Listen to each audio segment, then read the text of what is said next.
আমরা সেদিন আগেই গুনার স্বীকৃতি দিয়ে দেব। আমরা বলবো, আল্লাহ তুমি প্রশ্ন করার আগে তোমার একটা কথা বলি, আমারে কিছু জিজ্ঞেস করো না, আমি সব করেছি। এমন কোন পাপ নাই যে পাপ আমারে দিয়ে হয় নাই। তোমার রহমত দিয়ে তুমি জান্নাতে পাঠাবা, তোমার দয়ায় জান্নাতে যেতে চাই, আমল দিয়ে না। পারবেন বলতে? কিয়ামতের দিন আমরা বলবো, আল্লাহ আমার আমল দিয়ে জান্নাত চাই না, আমি তোমার দয়া দিয়ে জান্নাত চাই। তোমার দয়া ছাড়া আমার কোনো উপায় নাই। লিল্লাহি তাকবীর, নারায়ে তাকবীর, নারায়ে তাকবীর। মিজানুর রহমান আদের সাহেবের আগমন পটুয়াখালীর পক্ষ থেকে। প্রিয় পটুয়াখালীবাসী, আপনারা কেমন আছেন সবাই? আমি তো দেখলাম যে গতকালই এসে আপনারা বসেছিলেন। কষ্ট হয় নাই? সারাদিন খাওয়া দাওয়া করতে পেরেছিলেন তো?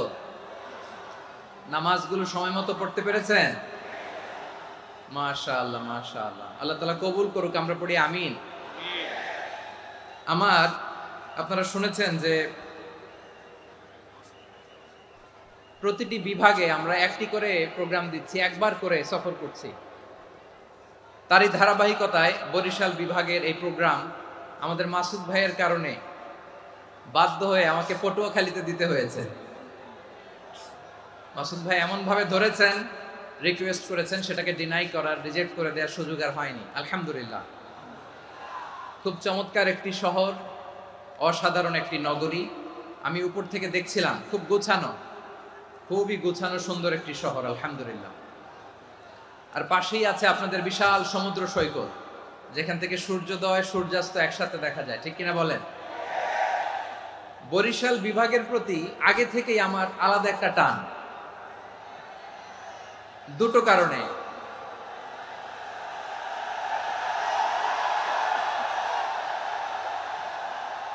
আলহামদুলিল্লাহ, আলহামদুলিল্লাহ, মাশাআল্লাহ। এই গণজোয়ারকে আল্লাহ তাআলা ইসলামের পক্ষে কবুল করে নিক। এই প্রাণ ঢালা উচ্ছ্বাস, ভালোবাসা, এটা কোরআনের জন্য, ইসলামের জন্য, ঠিক কিনা বলেন? কোনো অপশক্তি এই গণজোয়ারকে ঠেকাতে পারবে না। কারণ যে ভালোবাসা আল্লাহর জন্য হয় সেটাকে ঠেকানো যায় না, ঠিক কিনা বলে? আমার প্রাণ প্রিয় পটুয়াখালীবাসী ভাইরা, বিশেষ দুটি কারণে বরিশাল বিভাগের প্রতি আমার আলাদা একটা ভালো লাগা। এর কারণ, এই অঞ্চলে আলেম ওলামা বেশি, ঠিক কিনা বলেন? আজকের এই প্রোগ্রামে অনেক কওমি মাদ্রাসার মুহতামিম সাহেবরা এসেছেন, আমি শুনেছি। আলিয়া মাদ্রাসার প্রিন্সিপাল হুজুররা এসেছেন, খতিব সাহেবরা এসেছেন, ইমাম সাহেবরা এসেছেন, মুয়াজ্জিন সাহেবরা এসেছেন। এই বিভাগে আলেম ওলামা বেশি। তার প্রমাণ, এখানে এই বরিশালের ভেতরে আছে সারসিনা দরবার, ঠিক কিনা বলেন? অনেক হাক্কানি একটা দরবার। সারসিনার মরহুম পীর সাহেব হুজুরের খেদমত করেছি আমি অনেকবার, সুযোগ হয়েছিল আমার ছাত্র জামানায়। তো ওনাদের মাদ্রাসা কেন্দ্রিক অনেক খেদমত, আলহামদুলিল্লাহ। তারপর এই বিভাগে রয়েছে চরমোনাই দরবার, ঠিক কিনা বলেন?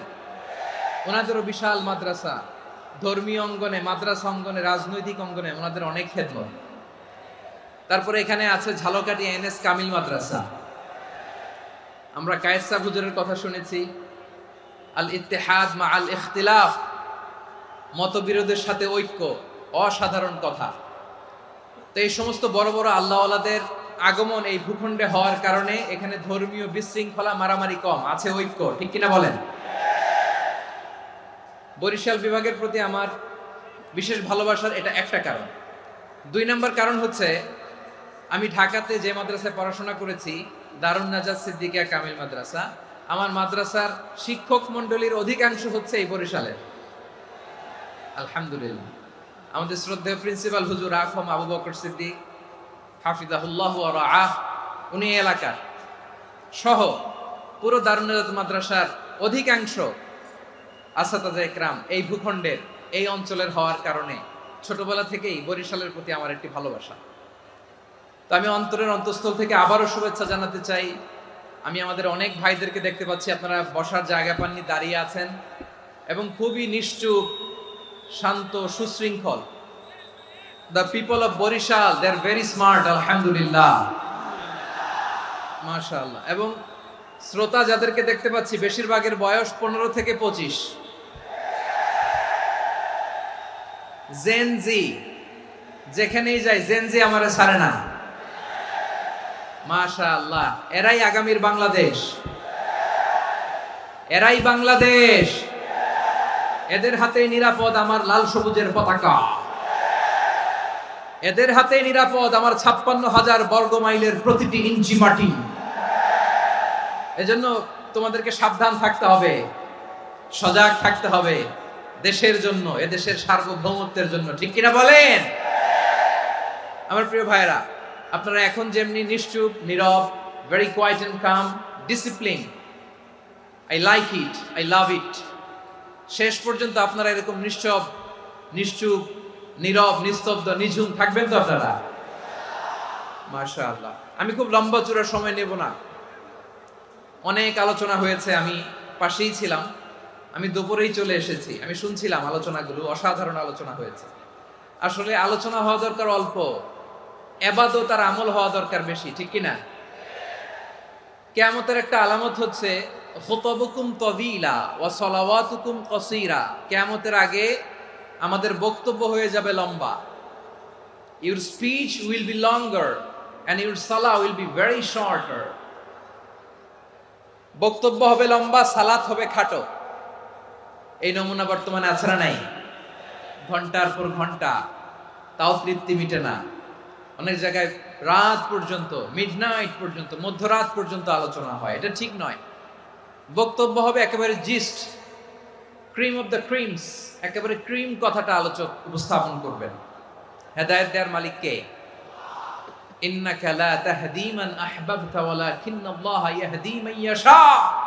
নবী হে, আপনি চাইলেই কাউকে হেদায়েত দিতে পারবেন না, হেদায়েত দেওয়ার মালিক কে? প্রিয় ভাইরা, আমি শুরুতেই দেখতে চাই যে আপনারা বরিশাল বিভাগের কে কোন জেলা থেকে আসলেন, এটা একটু জেনে খোঁজখবর নিয়ে আমি আলোচনা শুরু করবো ইনশাআল্লাহ বিইذنিল্লাহ।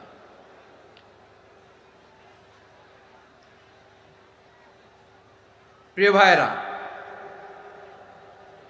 আমি দেখতে চাচ্ছি আপনাদের এই বরিশাল বিভাগের ভোলা জেলা আছে না একটা, দ্বীপ জেলা, ওখান থেকে কেউ আসতে পারছেন নাকি? হ্যাঁ, আল্লাহু আকবার, আসছে তো, ওই যে হাত দেখা যাচ্ছে। সর্বনাশ, মাশাআল্লাহ, ঠিক আছে, আল্লাহ আমার ভাইদেরকে তুমি কবুল করো। বরগুনা জেলা থেকে কেউ এসেছেন আজকের প্রোগ্রামে? ইয়া সালাম, মাশাআল্লাহ, মাশাআল্লাহ, ওয়েলকাম, ওয়েলকাম, ঠিক আছে। পিরোজপুর জেলার কেউ এসেছেন? পিরোজপুর জেলা থেকে মাশাআল্লাহ অনেক ভাইরা এসেছেন। ঝালকাঠি, মাশাআল্লাহ, ঝালকাঠিতে অনেক আসছে। তারপর বরিশাল জেলা থেকে কারা কারা এসেছেন? বরিশাল, মাশাআল্লাহ, তাবারাকাল্লাহ।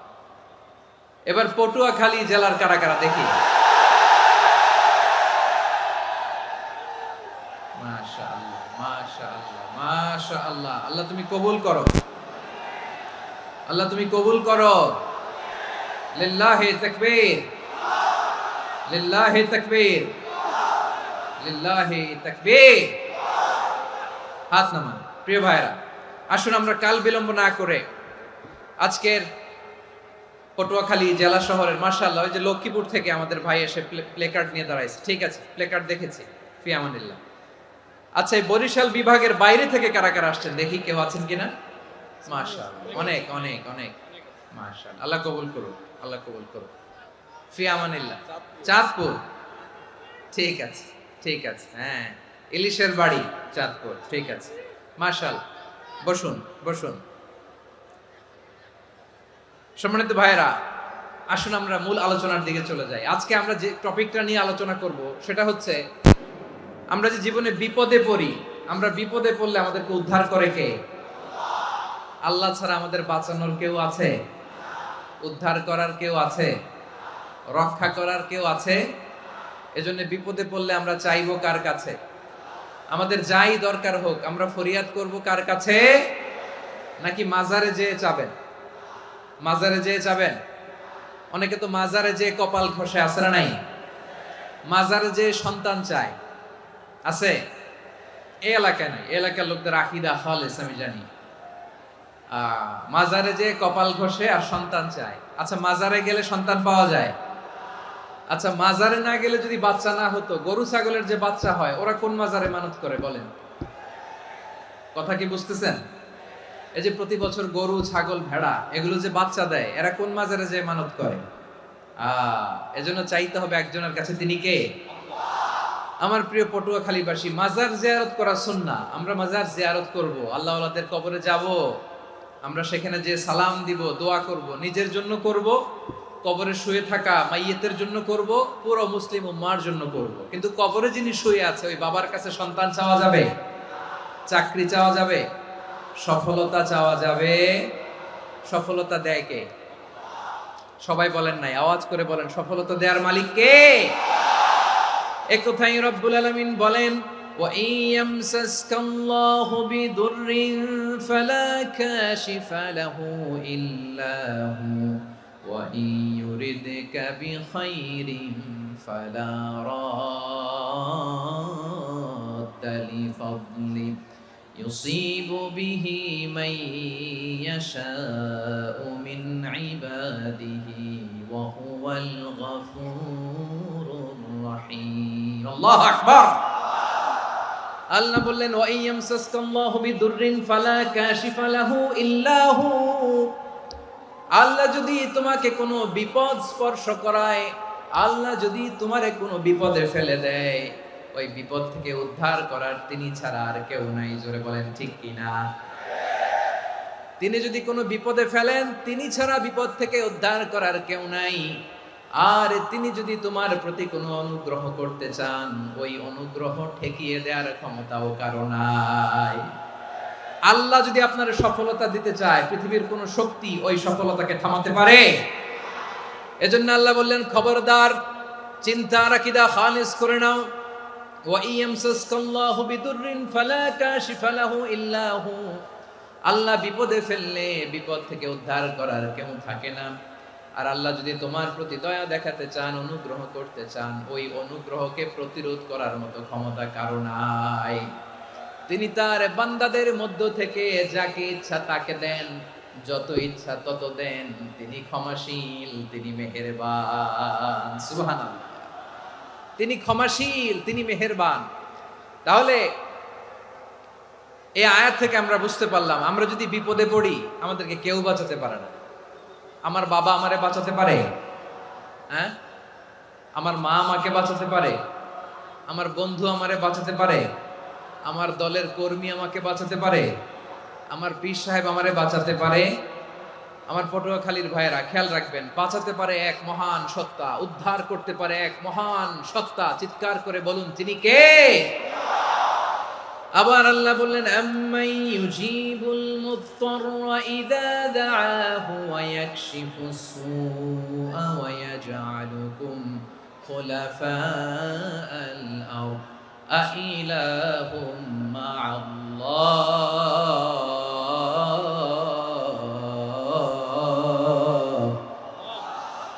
ক্বালিলাম মা তাযাক্কারুন। রব্বুল আলামিন বলেন, বিপদে পড়ে কাতর কণ্ঠে চিন্তাগ্রস্ত হয়ে যখন কেউ ফরিয়াদি হয়ে আল্লাহর ডাকে হাত তোলে, তখন এই ব্যক্তির ডাকে সাড়া দেয় কে? সবাই বলুন। কাতর কণ্ঠে বিপন্ন অবস্থায় আপনি যখন কেঁদে কেঁদে হাত তুলে আপনার দুঃখের কথা জানান, আপনি যখন ডাকেন তারে, তখন আপনার ডাকে সাড়া দেয় কে? আল্লাহ বলে, আমি সাড়া দেই। তোমাদের বিপদকে মুক্ত করে দেয় কে? ওই আল্লাহর সাথে কোন উপাস্য আছে নাকি? কিন্তু খুব অল্প সংখ্যক লোকই তোমরা উপদেশ গ্রহণ করো। কথাটা কার? তাহলে বিপন্ন মানবতা যখন কাঁদে, মানুষ যখন বিপদে পড়ে নিরুপায় হয়ে ফরিয়াদ করে, তার ডাক শোনার কেউ নাই একজন ছাড়া। চিল্লায় বলেন তো, তিনি কে? এজন্য আমরা ফরিয়াদের হাত কার দিকে তুলব? প্রিয় পটুয়াখালী বলেন, ফরিয়াদের দুটো হাত আমরা কার দিকে তুলব? এবং খেয়াল রাখতে হবে, মাথার সাথে সেট করে নিতে হবে, আল্লাহ ছাড়া আমাকে উদ্ধার করার কেউ নাই। এই পৃথিবীতে কেউ আপন না প্রিয় ভাইরা। বিপদে পড়লে বোঝা যায় কেউ আপন না। আপন শুধু একজন মহান সত্তা, তিনি কে? এটা কি আপনারা খেয়াল রাখতে পারবেন? হ্যাঁ, বিপদে আপদে কেউ আমাদের বাঁচাতে পারে না, তরাতে পারে না, মুক্তি দিতে পারে না, উদ্ধার করতে পারে না, একমাত্র আমার প্রভু ছাড়া, আল্লাহ ছাড়া। চিল্লায় বলেন ঠিক কিনা? এবং প্রিয় পটুয়াখালীর ভাইয়েরা, মাথার সাথে এটা সেট করে নিতে হবে যে আমাদের পুরো জীবনটাই পরীক্ষা। পুরো জীবনটাই কি? The life is a test. পুরো জীবনটাই পরীক্ষা। এই জীবনে বিপদ আসবে, আপদ আসবে, পরীক্ষা আসবে, সবার জীবনে এটা থাকে। এক একজনের পরীক্ষা এক এক রকম। আমার পরীক্ষা একরকম, মাসুদ ভাইয়ের পরীক্ষা একরকম, চৌধুরী সাহেবের পরীক্ষা একরকম, আপনার পরীক্ষা একরকম, ওনার পরীক্ষা আবার আরেক রকম। পুরো পৃথিবীটাই পরীক্ষা ক্ষেত্র, সবাই পরীক্ষা দিচ্ছি, কিন্তু কারো পরীক্ষা প্রশ্নের সাথে কারোটার মিল নাই। সুবহানাল্লাহ পড়বেন না? পুরোটাই পরীক্ষা ক্ষেত্র, সবাই পরীক্ষার্থী, কিন্তু প্রশ্নপত্র একটার সাথে আরেকটা মিলে না। One doesn't match the other. একজনেরটার সাথে আরেকজনেরটা মিলে না। কাউকে আল্লাহ তাআলা ধনী বানিয়ে পরীক্ষা করেন। কি বানিয়ে? কথা কি বুঝতেছেন নাকি কষ্ট হচ্ছে? কষ্ট হচ্ছে আপনাদের? কাউকে আল্লাহ ধনী বানিয়ে পরীক্ষা করেন, আবার কাউকে আল্লাহ তাআলা গরিব বানিয়ে পরীক্ষা করেন, কাউকে আল্লাহ অসুস্থ বানিয়ে পরীক্ষা করেন। কেউ দেখবেন যে দুরারোগ্য ব্যাধিতে আক্রান্ত, ডাক্তার বলেছে আর সময় নাই, দুরারোগ্য ব্যাধি, ক্যান্সার, যার নেই কোনো অ্যান্সার, তার জন্য পরীক্ষা হচ্ছে এই রোগ। আরেক লোক দেখবেন তার আবার রোগ বালাই নাই, মাশাআল্লাহ, তাকে আল্লাহ তাআলা আর্থিক দৈন্যতা, দারিদ্রতা দিয়ে পরীক্ষা করছেন। এরকম আছে না নাই? টাকা পয়সা নাই, দিন আনে দিন খায়, যা আছে তাতে চলে না, এটা তার জন্য পরীক্ষা। আবার আরেক শ্রেণীর লোক দেখবেন তাকে আল্লাহ অসুস্থতাও দেয় নাই, দারিদ্রতাও দেয় নাই, তার দাম্পত্য জীবনের সমস্যা আছে না নাই? স্ত্রী কথা শোনে না, অথবা ছেলে মেয়ে কথা শোনে না। তাহলে পরীক্ষা সবার জীবনে আছে, এক একজনের পরীক্ষাটা এক এক রকম। আল্লাহ তাআলা দেখতে চায় যে এই পরীক্ষার সময় আমরা কিরকম রেসপন্স করি, how to deal with the test, কিভাবে এই বিপদ আপদ পরীক্ষাগুলোকে আমরা হ্যান্ডেল করব, ডিল করব।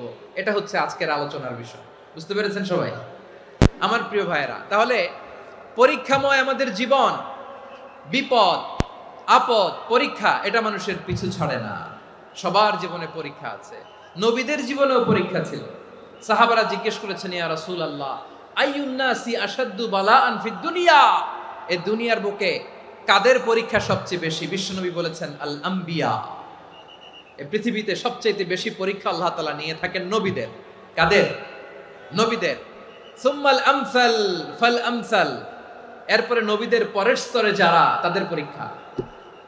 এরপরে তাদের পরের স্তরে যারা, তাদের পরীক্ষা। সিদ্দিকিনদের, সোহাদাদের, সলিহিনদের, আল্লাহওয়ালাদের। যার ঈমান যত মজবুত, তার জীবনে পরীক্ষাও তত বেশি। চিল্লায় বলেন ঠিক কিনা? তাহলে মুমিনরা, বিশ্বাসীরা, আমরা কি পরীক্ষা বিপদ আপদে ভয় পাই? হ্যাঁ, বিপদ দেখলে ভয় লাগে আপনাদের? ভয় লাগে? হ্যাঁ, না, মুমিনরা বিপদে ভয় পায় না, তারা হতাশ হয় না, সুবহানাল্লাহ, তারা নিরাশ হয় না। বিশ্বাসীরা হাল ছেড়ে দেয় না, তারা ভরসা রাখে একজনের উপর। চিল্লায় বলতে হবে তিনি কে? কারণ মুমিন জানে the grief isn't permanent, the test isn't permanent, the struggle in our life isn't permanent. আমাদের জীবনের দুঃখ, কষ্ট, স্ট্রাগল, এগুলো পার্মানেন্ট নয়। after every difficulties there is an ease. সব কষ্টের পরেই একটা সুখ আছে না নাই? রব্বুল আলামিন বলেন, ফা ইন্না মাআল উসরি ইউসরা, ইন্না মাআল উসরি ইউসরা, ভয় পেও না, চিন্তা করো না, কষ্টের সাথেই আমি রেখে দিয়েছি স্বস্তি। সুবহানাল্লাহ বলেন। মুমিন জীবনে বিপদ যত বেশি, কষ্ট যত বেশি, তার সামনে সফলতা তার চেয়েও বেশি। ঠিক কিনা বলেন? কারণ বিশ্বাসীরা জানে রাত্রি যত গভীর হয়, সুবহে সাদিকের সময় তত আগাতে থাকে। গর্ভবতী নারীর পেটের ব্যথা যত বাড়তে থাকে, ঘরে নতুন মেহমান আগমনের সময় ঘনাতে থাকে। মুমিনদের উপর বিপদ, অত্যাচার, আপদ, পরীক্ষা যত বাড়তে থাকে, কালেমার পতাকা উড্ডয়নের সময় কাছে আসতে থাকে। বিশ্বাসীদের এগুলো হিসাব মিলানো অনেক আগে, এগুলো অনেক আগে হিসাব মিলানো। দুঃখের আধার শেষে সুখের আলো মিটি মিটি হাসে, চিল্লায় বলেন ঠিক কিনা?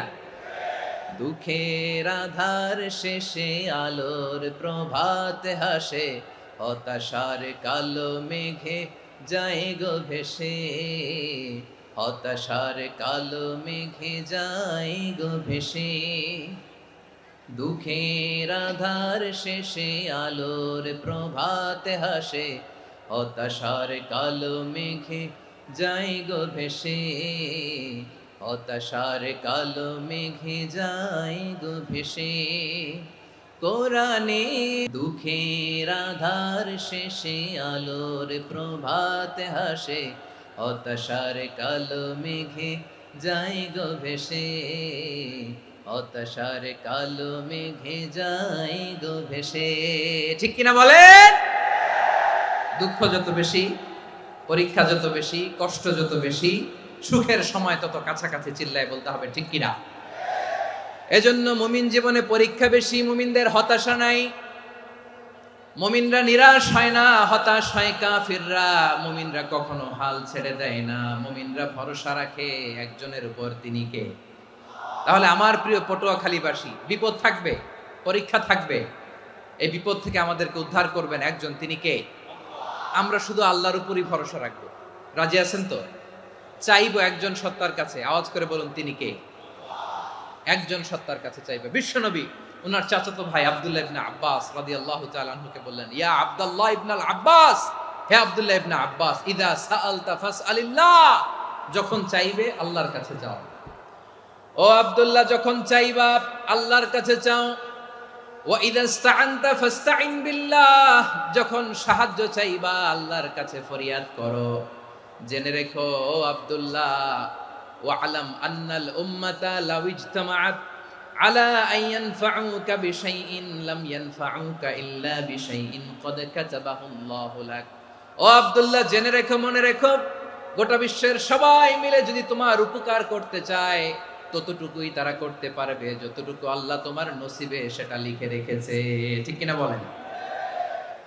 আর যদি গোটা বিশ্বের সবাই মিলে তোমার বিরুদ্ধে কনস্পাইরেসি করে, ষড়যন্ত্র করে, গোটা বিশ্বের সবাই মিলেও যদি তোমার ক্ষতি করতে চায় ততটুকুই শুধু পারবে যেটা আল্লাহ তোমার জন্য বরাদ্দ রেখেছে।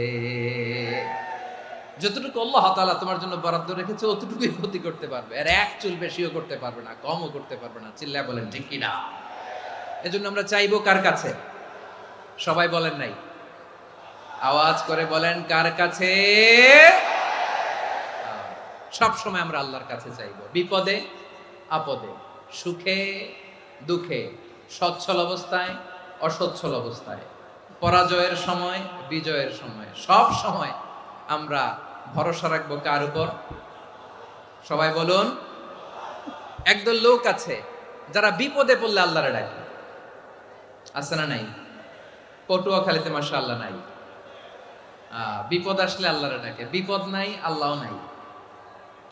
বিপদে পড়লে নামাজ পড়ে, বিপদও নাই নামাজও নাই।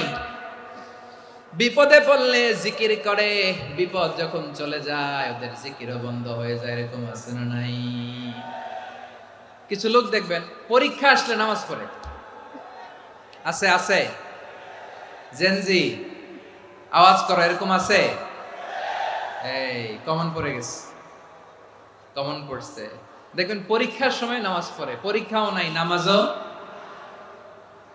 আছে। এরকম কিছু লোক আছে অসুস্থ হলে আল্লাহরে বড্ড ভালোবাসে, আল্লাহরে খুব ডাকে।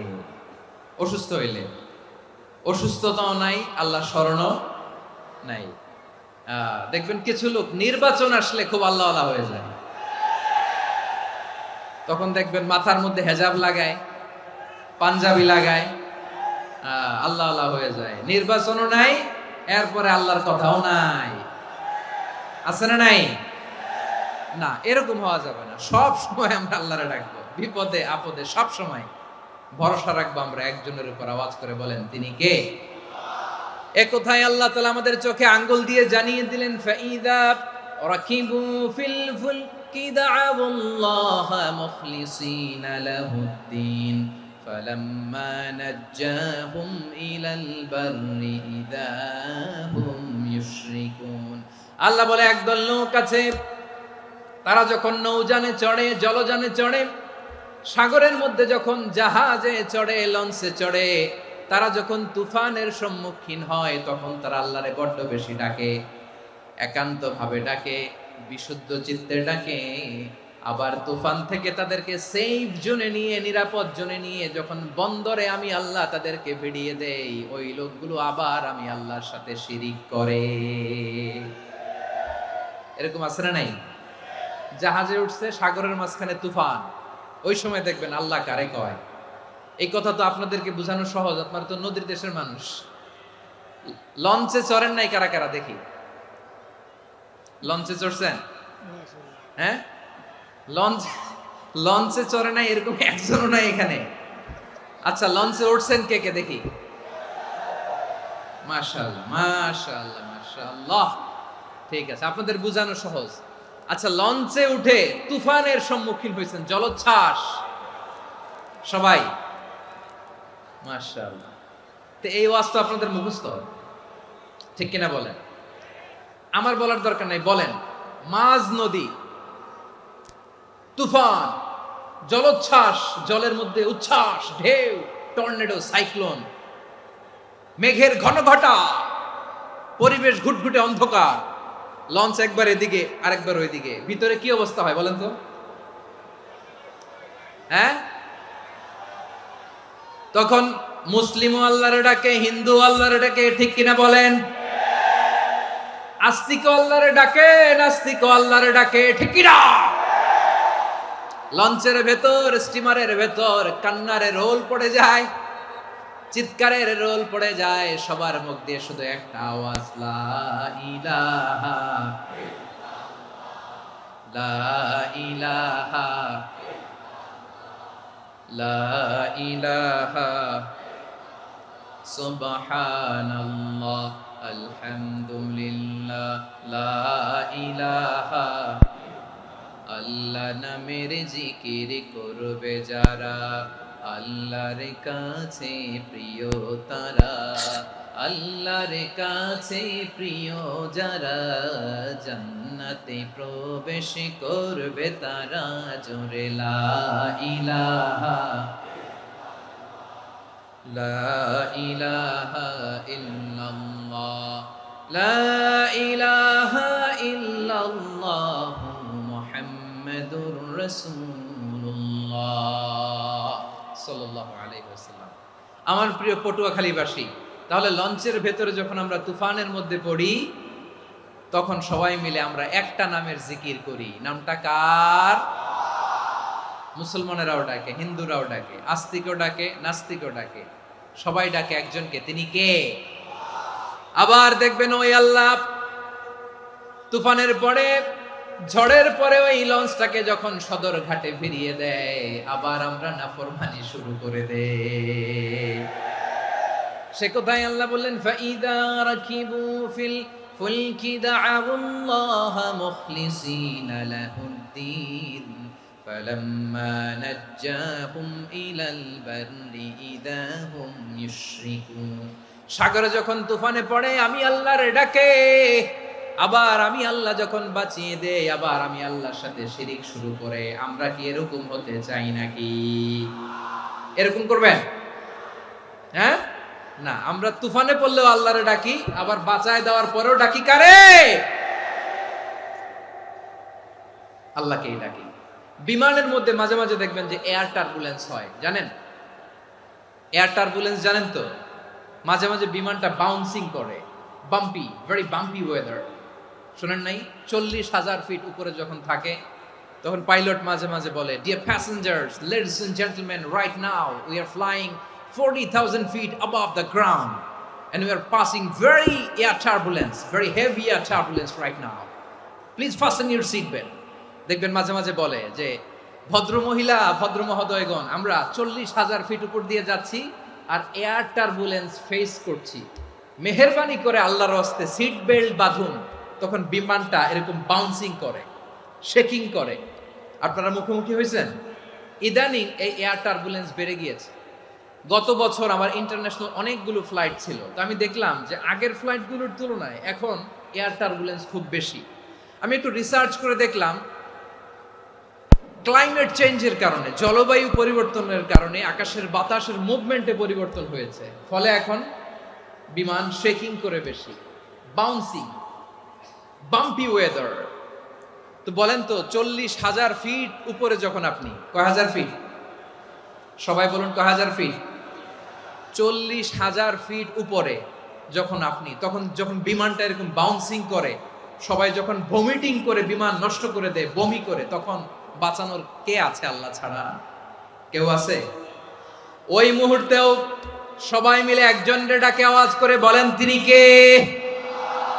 মাঝে মাঝে কিছু সোশ্যাল মিডিয়ায় কিছু ভিডিও পাওয়া যায় যে হেভি যখন এয়ার টার্বুলেন্স হয় 10 সেকেন্ড 15 সেকেন্ডের কিছু ভিডিও পাওয়া যায়, বিমানটা এরকম বাউন্সিং করছে, বাম্পি ওয়েদার, কাঁপছে, মানুষগুলো বমি করছে, অক্সিজেন মাস্কগুলো সব ঝুলে পড়েছে, বিমানটা শুধু কাঁপছে।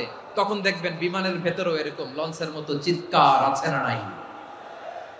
বিমানের ভেতরেও তখন চিৎকার। গত বছর হিথ্রো এয়ারপোর্ট থেকে সিঙ্গাপুর এয়ারলাইন্সের একটা ফ্লাইট, হিথ্রো টু চাঙ্গি, একটা ফ্লাইটে এমন বেশি এয়ার টার্বুলেন্সের শিকার হয়েছিল ওই এয়ারক্রাফটটা, 33 জন যাত্রী সেখানে আহত হয়েছে, একজন যাত্রী নিহত হয়েছে। কেবিন ক্রুজ, এয়ার হোস্টেস যারা আছে, একজনের নাক ফেটে, চোখ ফেটে, কপাল ফেটে, ব্লিডিং হয়ে শয়লা। প্রিয় ভাইয়েরা, ওই 40,000 ফিট উপরে বিমানটা যখন কাঁপবে, তখন আমাদেরকে আল্লাহ ছাড়া আর কেউ বাঁচানোর আছে? এত আস্তে বললে হবে? ওই কঠিন মুহূর্তে আমার বাবা আমারে বাঁচাতে পারে, আমার বন্ধু আমারে বাঁচাতে পারে। এই গ্রাউন্ডে, জমিনের বুকে আমার প্রোটোকল, আমার ক্ষমতা, আমার দাম্ভিকতা, কোনো কিছু আমারে বাঁচাতে পারে একজন ছাড়া। চিল্লায় বলতে হবে তিনি কে? সে আল্লাহ বললেন, গোলাম আমি বিপদের সময় ঠিকই তোমাদের বাঁচিয়ে দেই। ওই বিমানের ভেতরে 40,000 ফিট উপরে যখন তোমরা এয়ার টার্বুলেন্সের শিকার হও, তখন নাস্তিকও আল্লাহরে ডাকে, হিন্দু আল্লাহরে ডাকে। জোরে বলেন ঠিক কিনা? আবার বিমানটা যখন শান্ত হয়ে যায়, একটু পরেই বিমানের স্ক্রিনের মধ্যে হিন্দি সিনেমা খোঁজে। বিমানের স্ক্রিনে কিন্তু বিশাল ওখানে আফলাম ফিল্মের একেবারে বোঝাই করা। বিমানটা শান্ত হলে আবার হিন্দি সিনেমা দেখা শুরু করে। একটু আগে ডাকছিল কারে? দেখবেন বাংলাদেশে আমাদের ক্রিকেটাররা যখন অন্য কোনো দেশের সাথে খেলে, অনেক সময় এমন হয় বল বাকি একটা, রান দরকার 6টা। বল বাকি কয়টা? পটুয়াখালী বুঝে নাই বোধহয়। বল বাকি কয়টা? রান দরকার। আপনি দেখবেন ক্যামেরাম্যান তখন গ্যালারিতে খালি দেখায় দর্শকদের যে কি অস্থিরতা। হিপ হপ স্টাইলের মেয়েটা, যে মেয়েটার ওড়না এতক্ষণ ছিল গলায়, এতক্ষণ কই ছিল, ওই মেয়েটা দেখবেন ওড়নাটা টেনে মাথায় দিয়ে এরকম মুনাজাত ধরতেছে, আল্লাহ আল্লাহ, একটা ছক্কা, আল্লাহ আল্লাহ, আমার লাল সবুজের পতাকারে তুমি অপমানিত কইরো না আল্লাহ, ইন্ডিয়ার সাথে আমাদের খেলা, আল্লাহ আল্লাহ, একটা ছক্কা, একটা। পুরো খেলা জুড়ে এই মেয়ের ওড়না ছিল গলায়, কিন্তু যখন 1 বলে 6 রান দরকার, ওড়না চলে আসছে কোথায়? মাথায়। আবার মুনাজাত আছে না নাই? ঠিকই বাংলাদেশের দামাল ছেলে এমন এক শট মারলো, বল চলে গেল স্টেডিয়ামের বাইরে, ছক্কা, জিতে গেলাম আমরা। পুরো স্টেডিয়াম জুড়ে চিৎকার, হই হুল্লোড়, মৌজ মাস্তি। যেই মেয়েটা মাথার মধ্যে ওড়না দিয়ে এতক্ষণ সুবহানাল্লাহ সুবহানাল্লাহ বলে আল্লাহর কাছে দোয়া করেছে, ওই মেয়ে এখন আবার ওড়না ফেলে দিয়ে নাচা শুরু করে দিয়েছে। তাহলে আল্লাহর ভয়, আল্লাহর প্রতি আস্থা, বিশ্বাস, ভালোবাসা, এটা কি ক্ষণিকের জন্য? মানে আমার যখন লাগবে তখন আল্লাহর ইউজ করবো নাকি? হ্যাঁ, বিপদে আপদে, সুখের সময় দুঃখের সময়, সচ্ছল অসচ্ছল অবস্থায় বিশ্বাসীরা ভরসা রাখে একজনের উপর। চিৎকার করে বলে পটুয়াখালী তিনি কে? সে আল্লাহ বললেন, গোলাম মনে করো না জাহাজ থেকে সদরঘাটে ভিড়িয়ে দিলাম তুমি নিরাপদ হয়ে গেছো, মনে করো না 40,000 ফিট থেকে সেফ ল্যান্ডিং এর পরে এয়ারপোর্টে নেমে গেলেই তুমি নিরাপদ হয়ে গেছো। ও মিয়া, বিপদ কি শুধু সাগরে আর আকাশে? ঘরের বিপদও ঘরের ভেতরও বিপদ আসতে পারে কি পারে না। এজন্য সূরা মুলক আল্লাহ বললেন আমিনতুম মান ফিস সামাই আন ইয়াখসিফা বিকুমুল আরদা ফাইযা হিয়া তামুর। তোমরা কি ভাবছো তোমরা নিরাপদ? সাগরের মধ্যে তুফান, আল্লাহ আল্লাহ ডাকলাম, সদরঘাটে যেয়ে পড়ছি, বেঁচে গেছেন তো আপনি। আর পাবে আপনারে আল্লাহ? আল্লাহরা তো সাগরের মাঝখানে তো আল্লাহ আপনারে পাইছিল, আর তো পাবে না। আর পাবে আপনারে? আর আল্লাহ ধরতে পারবে আপনারে? ঘরের ভেতরও বিপদ দিয়ে আটকাতে পারে কে? 5 স্টার 7 স্টার হোটেলের ভেতরও আমাকে বিপদের মধ্যে ফেলে দিতে পারেন কে? আল্লাহ বললেন তোমরা কি ভেবেছো তোমরা নিরাপদ? আমি চাইলে ল্যান্ডস্লাইডস, ভূমি ধস দিয়ে 1 লক্ষ এক মুহূর্তে নিয়ে যেতে পারি। এক সুনামি দিয়ে থাপ্পড় মেরে 3 লক্ষ সাগরের ভেতরে ঢুকায় দিতে পারি। 1 সেকেন্ডও লাগে না আমার। أم أمنتم من في السماء أن يرسل عليكم حاصبا فستعلمون كيف نذير। আল্লাহ চাইলে আকাশ থেকে পাথর বৃষ্টি নাজিল করতে পারেন কি পারেন না? এই মুহূর্তে এখানে ভূমিকম্প দিতে পারেন কি পারেন না? আচ্ছা, ভূমিকম্প যখন হয় আমাদের কারো হুঁশ থাকে?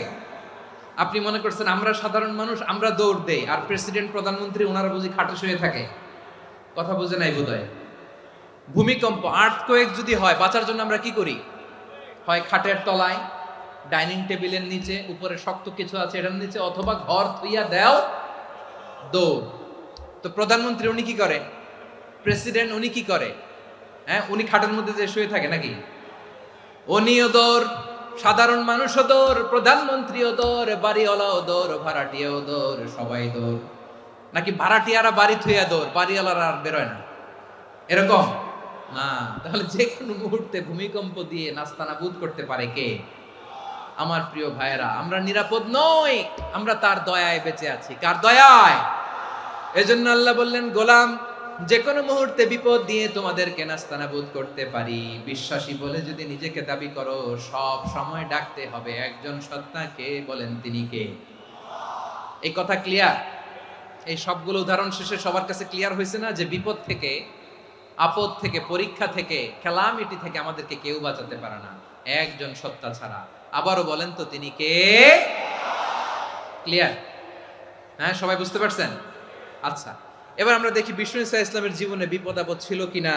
উনি বিপদ আসলে কিভাবে ডিল করতেন, বিপদ আসলে কোন দোয়া পড়তে হয়, কিভাবে ফরিয়াদের হাত উত্তোলন করতে হয়, কিভাবে রবের দরবারে নতজানু হয়ে ফরিয়াদ করতে হয়, এটা জানার দরকার আছে না নাই? আসুন আমরা বিষ্ণুনবীর জীবনী থেকে দেখি বিপদ আসলে উনি কি করতেন। বিপদ আসলেই প্রথমে বিষ্ণুনবী ইসা ইসলাম একটা দোয়া পড়তেন। কি পড়তেন?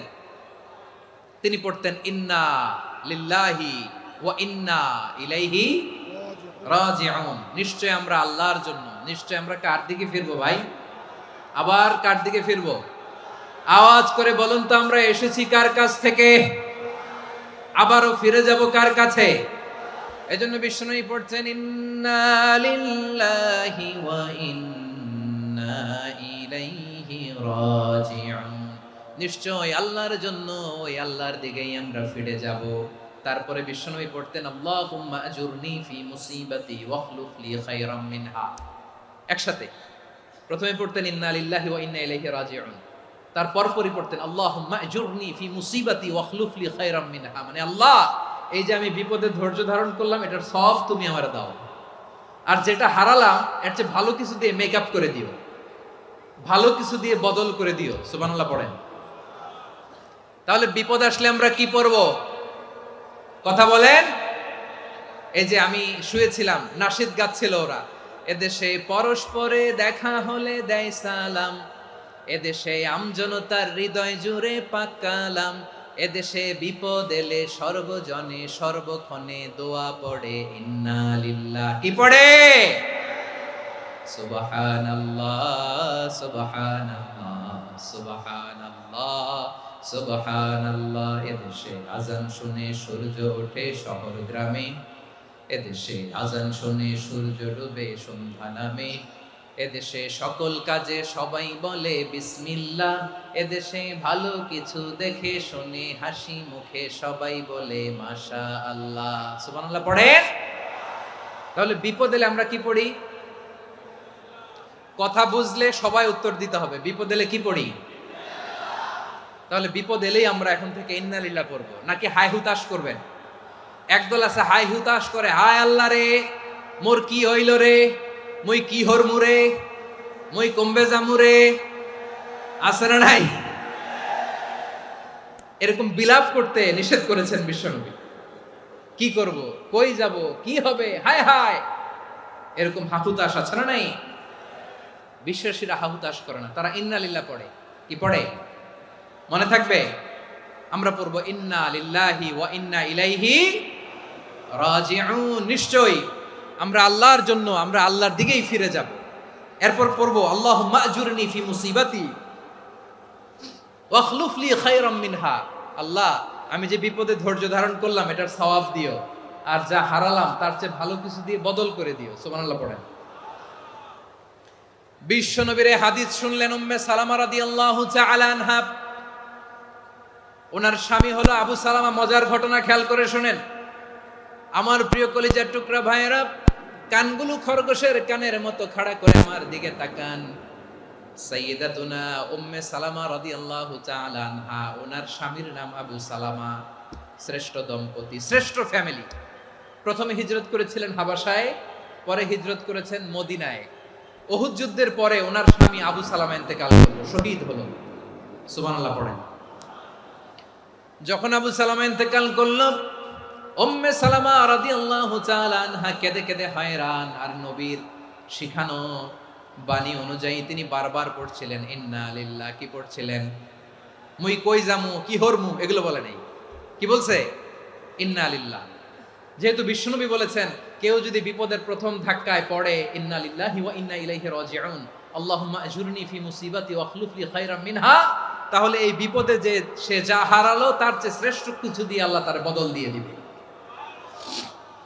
এই হাদিস শুনে উম্মে সালামা রাদিয়াল্লাহু তাআলা আনহা ওনার প্রাণ প্রিয় স্বামী আবু সালামার ইন্তেকালের পরে চোখের পানি ছাড়ে আর পড়ে ইন্না লিল্লাহি ওয়া ইন্না ইলাইহি রাজিউন, আল্লাহুম্মা আজুরনি ফি মুসিবাতি ওয়াখলুফ লি খায়রাম মিনহা। বারবার এই দোয়া পড়ে চোখের পানি ছাড়ে, এই দোয়া পড়ে চোখের পানি ছাড়ে। আর মনে মনে বলে আবু সালামার মতো ভালো মানুষ মদিনাতে নাই, আবু সালামার চেয়েও ভালো মানুষ মদিনাতে নাই। তার চেয়ে ভালো মানুষ কি করে আল্লাহ তাআলা আমারে দিবে? তার চেয়ে ভালো মানুষ তো আমি মদিনাতে দেখি না। চোখের পানি দিয়ে বুক ভাসায় আর নবীর হাদিসের উপর আমল করে পড়ে ইন্না লিল্লাহি ওয়া ইন্না ইলাইহি রাজিউন, ইন্না লিল্লাহি ওয়া ইন্না ইলাইহি রাজিউন। পড়তে পড়তে চোখের পানি ছাড়ে আর চিন্তা করে বিশ্বনবী বললেন এই দোয়া পড়লে যেটা হারালাম তার চেয়ে ভালো কিছু দিয়ে আল্লাহ পুরস্কার দেয়। আবু সালামার চেয়ে ভালো মানুষ মদিনার মধ্যে আর কে হতে পারে? কি আজীব তামাশা, কি অবাক করা ঘটনা। কিছুদিন পরে দেখা গেল সাইয়্যিদুল মুরসালিন রাহমাতাল লিল আলামিন স্বয়ং বিশ্ব নবী উম্মে সালামাকে বিয়ের প্রস্তাব পাঠিয়েছে। স্বয়ং বিশ্ব নবী উম্মে সালামা রাদিয়াল্লাহু তাআলা আনহাকে বিয়ের প্রস্তাব পাঠিয়েছেন। উনি রাজি হয়ে গেলেন, বিয়ে হয়ে গেল। উনি হয়ে গেলেন উম্মুল মুমিনিন, আমাদের মা, পুরো মুসলিম উম্মার মা। চিৎকার করে বলেন আল্লাহু আকবার। তাহলে আমার প্রাণপ্রিয় ভাইয়েরা, বিপদে পড়লে আমরা পড়ব ইন্না লিল্লাহি ওয়া ইন্না ইলাইহি রাজিউন, আল্লাহুম্মা আজুরনি ফি মুসিবাতি ওয়াখলুফ লি খায়রাম মিনহা। পড়বেন? পড়বেন না? যারা যারা বিপদ আসলে এই দোয়াটা পড়বেন এখন থেকে আওয়াজ করে ইনশাআল্লাহ বলেন। যা হারাইছেন তার চেয়ে শ্রেষ্ঠ জিনিস দিয়ে বদলা দিবে কে? বিশ্বাস হয়? একটু সন্দেহ লাগে মনে হয়, একটু সন্দেহ আছে? যাদের বিশ্বাস হবে তাদের কি আল্লাহ উত্তম বদলা দিবে, ঠিক কিনা বলেন? তাহলে বিপদে পড়লেই প্রথমে আমরা এটা পড়ব। দোয়াগুলো যদি এখন মুখস্থ না হয়, এই যে রেকর্ডিং হচ্ছে, পেয়ে যাবেন, কালকেই পেয়ে যাবেন। শুনে শুনে মুখস্থ করবেন। আমার মায়েরা, আমার বোনেরা, আপনাদের জন্য 3টি মাঠের অ্যারেঞ্জমেন্ট করা হয়েছে, আমি জানি। আপনারাও এই দোয়াগুলো পড়বেন, আপনার স্বামীকে শেখাবেন, সন্তানকে শেখাবেন, আপনার পুরো পরিবারটাকে জান্নাতের টুকরো বানিয়ে দিবে কে? তাহলে বিপদ আসলে প্রথমে কি পড়তে হবে এটা জেনে গেলাম। এরপরে বিপদ আসলে নিজেকে কি করে আল্লাহর কাছে সঁপে দিতে হয় এটাও জানার দরকার আছে না নাই? বিপদে প্রথমে ইন্না লিল্লাহ পড়লাম, ধৈর্য ধারণ করলাম, বিপদ থেকে উদ্ধারের সর্বোচ্চ চেষ্টা করলাম। আমার কাজ যখন শেষ তখন আমি আমার এই বিষয়টা আল্লাহর কাছে সঁপে দিব। কার কাছে সুপর্দ করব? কার কাছে? বিপদে বললে কেমন করে নিজেকে আল্লাহর কাছে সঁপে দিতে হয়, আসুন সাইয়েদনা ইব্রাহিম আলাইহিস সালামের জীবনী থেকে জানি। আল্লাহর খলিল ইব্রাহিম আলাইহিস সালাম আমাদের মতো সমাজ ব্যবস্থা পায় নাই। আমরা জন্মের পরে আমাদের কানের ভেতরে আজান দিয়েছে কে? একামত দিয়েছে কে? আমাদের বাপ দাদারা আমাদের কানে আজান দিয়েছে কি? দেয় নাই। আমাদের জন্মের পরেই তো আজান, একামত, বাড়ির পাশে মসজিদ, প্রতিদিন আজান, জুমার খুতবা, প্রতি মাসে মাসে তাফসিরুল কোরআন মাহফিল, মসজিদ, মিনারা, অভাব নাই। ঠিক কিনা বলেন? আপনি যেই সুন্দর ইসলামিক এনভায়রনমেন্ট পেয়েছেন, আমাদের ইব্রাহিম খলিল উনিও কি এরকম পেয়েছিলেন? হ্যাঁ, উনি জন্মের পর পরে ওনার কানে আজান দিছে কেউ? আমার প্রিয় ভাইরা, আগা গোড়া একটা শিরকি পরিবেশ উনি জন্মগ্রহণ করেছেন। উনি ছাড়া ওই তল্লাটে একজনও আল্লাহর উপর বিশ্বাসী নাই। কল্পনা করতে পারেন? গোটা তল্লাটে, গোটা দেশে বিশ্বাসী মুমিন, আল্লাহর উপর বিশ্বাস স্থাপনকারী কয়জন? সবাই বলেন কয়জন? বাকি সব মুশরিক। বাকি সব মুশরিক নিজের সাথে নিজে শক্ত বোঝাপড়া করে, অ্যানালজি করে, সেলফ কনভারসেশন করে উনি মহা সত্যের সন্ধান পেয়েছে। উনি আকাশের তারা দেখে ভাবে মনে হয় এটাই আমার খোদা, পরে দেখে তারা নাই, মনে মনে বলে না তাইলে এটা না। আবার চাঁদ দেখে বলে চাঁদটা বড় মায়া লাগে, মনে হয় এটাই আমার রব, পরে দেখে চাঁদও নাই, কয় না এটা না। এরপরে দ্বীপ প্রহরের জলজলে সূর্যটা খাঁ খাঁ করে গোটা পৃথিবীটারে রৌদ্র দিয়ে তাতিয়ে রাখে। তিনি ভাবলেন মনে হয় এটাই আমার রব, কারণ এটাই তো সবচেয়ে বড়। কিন্তু বিকেল বেলা ওই সূর্যটাও যখন চলে যায়, সাইয়েদনা ইব্রাহিম বলে না এটাও তো নাই, আমার খোদা যদি আমারে ছেড়ে চলে যায়, বিপদে পড়লে আমারে উদ্ধার করবে কে? এভাবে নিজের সাথে অ্যানালজি, সেলফ কনভারসেশন করতে করতে করতে তিনি মহা সত্যের সন্ধান পেয়েছেন। সুবহানাল্লাহ পড়েন। সব শেষে তিনি ডিসিশন নিয়ে ঘোষণা দিলেন, ইন্নী ওয়াজ্জাহাতু ওয়াজহিয়া লিল্লাযী ফাতারাস সামাওয়াতি ওয়াল আরদা হানিফান ওয়া মা আনা মিনাল মুশরিকিন। নিশ্চয় আমি এমন সত্তার দিকে মনোনিবেশ করলাম, মুখাপেক্ষী হলাম, যিনি আকাশ বানিয়েছেন, জমিন বানিয়েছেন, আমি মুশরিক নই। সুবহানাল্লাহ। পারতেন? আপনি পারতেন? কেউ নাই, লক্ষ লক্ষ মুশরিক, আপনি একা। ওনার মতো এরকম বিচক্ষণতা দিয়ে আল্লাহরে খুঁজে পাইতে পারতেন আপনি? কি নবী ছিল, আল্লাহকে খুঁজে পেয়েছে। যখন আল্লাহর ইবাদত শুরু করলো, এই কথা ছড়ায় পড়লো চারদিকে। নমরুদ সাইয়েদনা ইব্রাহিমকে ডেকে পাঠালেন। নমরুদ বলে, ইব্রাহিম তুমি নাকি মূর্তির পূজা না করে কোন নতুন রবের ইবাদত করো, কে তোমার রব? সাইয়েদনা ইব্রাহিম বললেন, রব্বি আল্লাযী ইউহয়ী ওয়া ইউমীত, আমি এমন রবের ইবাদত করি যিনি জীবন দেন, যিনি মৃত্যু দেন। নমরুদ বলে, তাই নাকি? তোমার রব জীবন দেয়, মৃত্যু দেয়? আর এটা তো আমি দেই, আমিও তো জীবন দেই, আমিও তো মৃত্যু দেই। সাইয়েদনা ইব্রাহিম বললেন, কেমন করে তুমি জীবন দাও, মৃত্যু দাও, একটু দেখাও তো। নমরুদ জেলখানা থেকে দুজন কয়েদিকে ডেকে আনলো। কয়েদি এনে অর্ডার করলো, একটাকে এখনই শিরোচ্ছেদ, হেড অফ, ডেথ পেনাল্টি, মৃত্যুদণ্ড দেয়া হলো, ফিনকি দিয়ে রক্ত বের হলো। নমরুদ বলে, দেখো দুজনকে ধরে আনলাম, একজন কয়েদিকে দিলাম ডেথ পেনাল্টি, মৃত্যুদণ্ড, ওরে মৃত্যু দিলাম। আরেকজন যে দাঁড়িয়ে আছে, চাইলে ওরেও আমি মৃত্যুদণ্ড দিতে পারি, কিন্তু না, ওরে আমি দিব না, ওরে আমি বাঁচাইয়া দিলাম, ছেড়ে দিলাম, মানে জীবন দিলাম। দেখো ইব্রাহিম, তোমার চোখের সামনে একজন রে মৃত্যু দিলাম, আরেকজন রে জীবন দিলাম। আপাত দৃষ্টিতে তাই তো, একজন রে তো জীবন দিল, আরেকজন রে মৃত্যু দিল। সাইয়েদনা ইব্রাহিম এবার বিপাকে পড়ে গেলেন। কিন্তু এক একজন নবীকে আল্লাহ এমন উইজডম বিচক্ষণতা দিয়ে এই জমিনে পাঠিয়েছেন, মুহূর্তের মধ্যে আল্লাহর খলিল ইব্রাহিম বললেন, ফাইন্নাল্লাহা ইয়াতি বিশ-শামসি মিনাল মাশরিকি ফাতি বিহা মিনাল মাগরিব ফাবুহিতাল্লাযী কাফার। আল্লাহর খলিল ইব্রাহিম বললেন, নমরুদ বুঝলাম তুমি জীবন দাও, মৃত্যু দাও, দেখলাম, কিন্তু আমার রব, আমার আল্লাহ প্রতিদিন সকালবেলা উষা লগ্নে ওই পূর্ব দিগন্ত থেকে সূর্যটাকে উদিত করেন, সাঁঝের বেলা, বিকেল বেলা, কুথুরি লগ্নে, সন্ধ্যা বেলা ওই দ্বিপ্রহরের জল জলে সূর্যটাকে পশ্চিম দিগন্তে ডুবিয়ে দেন। মানে সকালবেলা পূর্ব দিক থেকে উদিত করা সূর্যটাকে পশ্চিম দিকে বিকেলে তিনি ডুবিয়ে দেন। তুমি যদি পারো ওই সূর্যটাকে পশ্চিম দিক থেকে উদিত করে পূর্ব দিকে ডুবিয়ে দাও। সুবহানাল্লাহ পড়বেন না? দেখেন, ইনস্ট্যান্ট ইন্টেলেক্ট, মুহূর্তে বিচক্ষণতা, উইজডম কাকে বলে? নমরুদ পারবে? নমরুদের বাপ পারবে? ওর দাদা, ওর 14 গোষ্ঠী, গোটা বিশ্বের সব ক্ষমতাধর রাষ্ট্রনায়করা একসাথে হলে পারবে? ফাবুহিতাল্লাযী কাফার পারে নাই, ব্যর্থ হয়েছে। এবার তেলে বেগুনে জ্বলে উঠেছে, রেগে মেগে আগুন বলে ফালকুহু ফিল জাহিম। ওর সাথে তর্ক নাই, না পেরে এবার এটারে আগুনে ফেলা। বিশাল বিশাল গাছ কেটে লাকড়ি এনে আগুনের কুণ্ডলি বানানো হলো, দাও দাও দাও দাও করে আগুন জ্বলে। আল্লাহর খলিল ইব্রাহিমকে আগুনে নিক্ষেপ করা হবে। আল্লাহর খলিল সাইয়েদনা ইব্রাহিমের হাতের মধ্যে রশি দিয়ে টাইট করে বাঁধা হলো, পায়ের মধ্যেও টাইট করে রশি দিয়ে বাঁধা হলো। আল্লাহর খলিল ইব্রাহিমকে আগুনের কুণ্ডলির মধ্যে ফেলা হবে। ওমিয়া, আপনি যে বিপদের কারণে ভয় পান, হতাশ হন, এটা কোনো বিপদ ওনার বিপদের সামনে? পটুয়াখালী আওয়াজ করে বলুন, সাইয়েদনা খলিল ইব্রাহিমের বিপদের সামনে আমাদের বিপদগুলো কোনো বিপদ? এটা কোনো বিপদই না, এটা কোনো বিপদই না।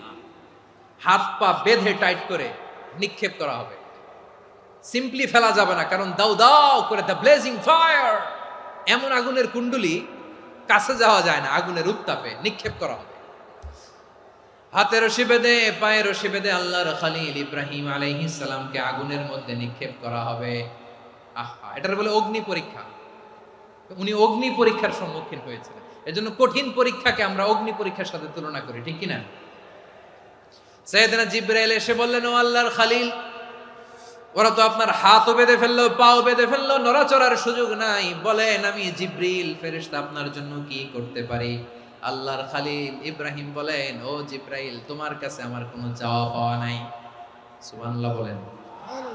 তোমার কাছে বলার কিছু নাই, তোমার সাহায্যের আমার দরকার নাই। সাইয়েদনা ইব্রাহিম আলাইহিস সালামকে হাতে পায়ে রশি বেঁধে হাত পা বাঁধা অবস্থায় জ্বলন্ত অগ্নিকুণ্ডে যখন নমরুদের দলবল নিক্ষেপ করবে, আল্লাহর খলিল কিভাবে নিজেকে আল্লাহর কাছে সঁপে দিয়েছেন, পটুয়াখালীর ভাইরা খেয়াল করে শুনুন। হাত পা বেঁধে আল্লাহর খলিলকে যখন নিক্ষেপ করা হবে, তিনি মুখ ফুটে বলে ফেললেন, হাসবুনাল্লাহু ওয়া নি'মাল ওয়াকিল।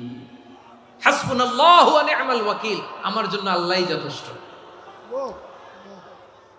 আমার জন্য আল্লাহই যথেষ্ট। তিনি আমার সবচেয়ে বড় গার্ডিয়ান, তিনি আমার সবচেয়ে বড় অভিভাবক। জিব্রাইলের সাহায্যে অফারকে ফিরিয়ে দিলেন।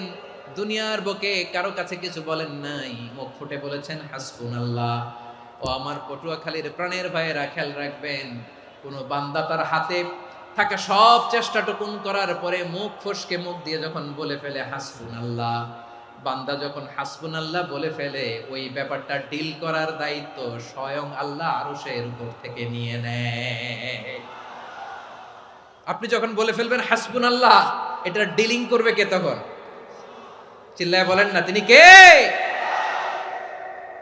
বান্দা তার সাধ্যের সবটুকু চেষ্টার পরে নতজানু হয়ে যখন বলবে হাসবুনাল্লাহ, আল্লাহ তুমি আমার জন্য যথেষ্ট, নি'মাল ওয়াকিল, তুমি আমার শ্রেষ্ঠ অভিভাবক, তখন তার কি দরকার না দরকার এটা ডিল করে স্বয়ং আল্লাহ। নিক্ষেপ করা হলো সাইয়েদনা ইব্রাহিমকে অগ্নিকুণ্ডলিতে। হাজার হাজার মানুষের দৃশ্য দেখার জন্য জড়ো হয়েছে এরকম বিশাল ময়দানে।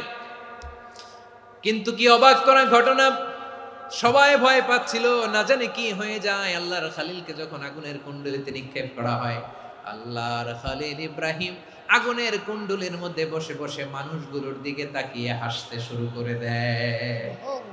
কারণ আকাশ থেকে রব্বুল আলামিন স্পেশাল ভার্ডিক্ট নাজিল করেছেন, স্পেশাল হুকুম জারি করেছেন, কুলনা ইয়া নারু কুনি বারদান ওয়া সালামান আলা ইব্রাহিম। ও আগুন, খবরদার, সৃষ্টির শুরু থেকে তোকে একটা ধর্ম আমি বাতলে দিয়েছিলাম, তোর ধর্ম, আগুনের ধর্ম হলো যা পাবে জ্বালিয়ে সারখার করবে। আল্লাহ বলল, ও আগুন, তোর ধর্ম দিয়েছিলাম তুই সব জ্বালিয়ে পুড়িয়ে ছারখার করে দিবি, কিন্তু ক্ষণিকের জন্য আমি তোর জ্বালিয়ে দেওয়ার ক্ষমতাটাকে কেড়ে নিলাম। জ্বালিয়ে ভস্ম করে দেওয়ার ক্ষমতা আমি কেড়ে নিলাম। কুনি বারদান, ঠান্ডা হয়ে যা। কিন্তু এত বেশি ঠান্ডা হবি না আবার আমার ইব্রাহিমের জন্য সর্দি লেগে না যায়। সুবহানাল্লাহ, এত আসতে বললে হবে? কুনি বারদান, বারদ মানে বরফ, ঠান্ডা। ঠান্ডা হ, কিন্তু এত ঠান্ডা হবি না যাতে আমার ইব্রাহিমের কষ্ট হয়। আগুন বলে, আল্লাহ একবার বললাম ঠান্ডা হ, আবার বলো এত ঠান্ডা হবি না যাতে খালিলের সর্দি না লাগে। কেমন ঠান্ডা হব, কেমন এনভায়রনমেন্ট তৈরি করে দেব বলো।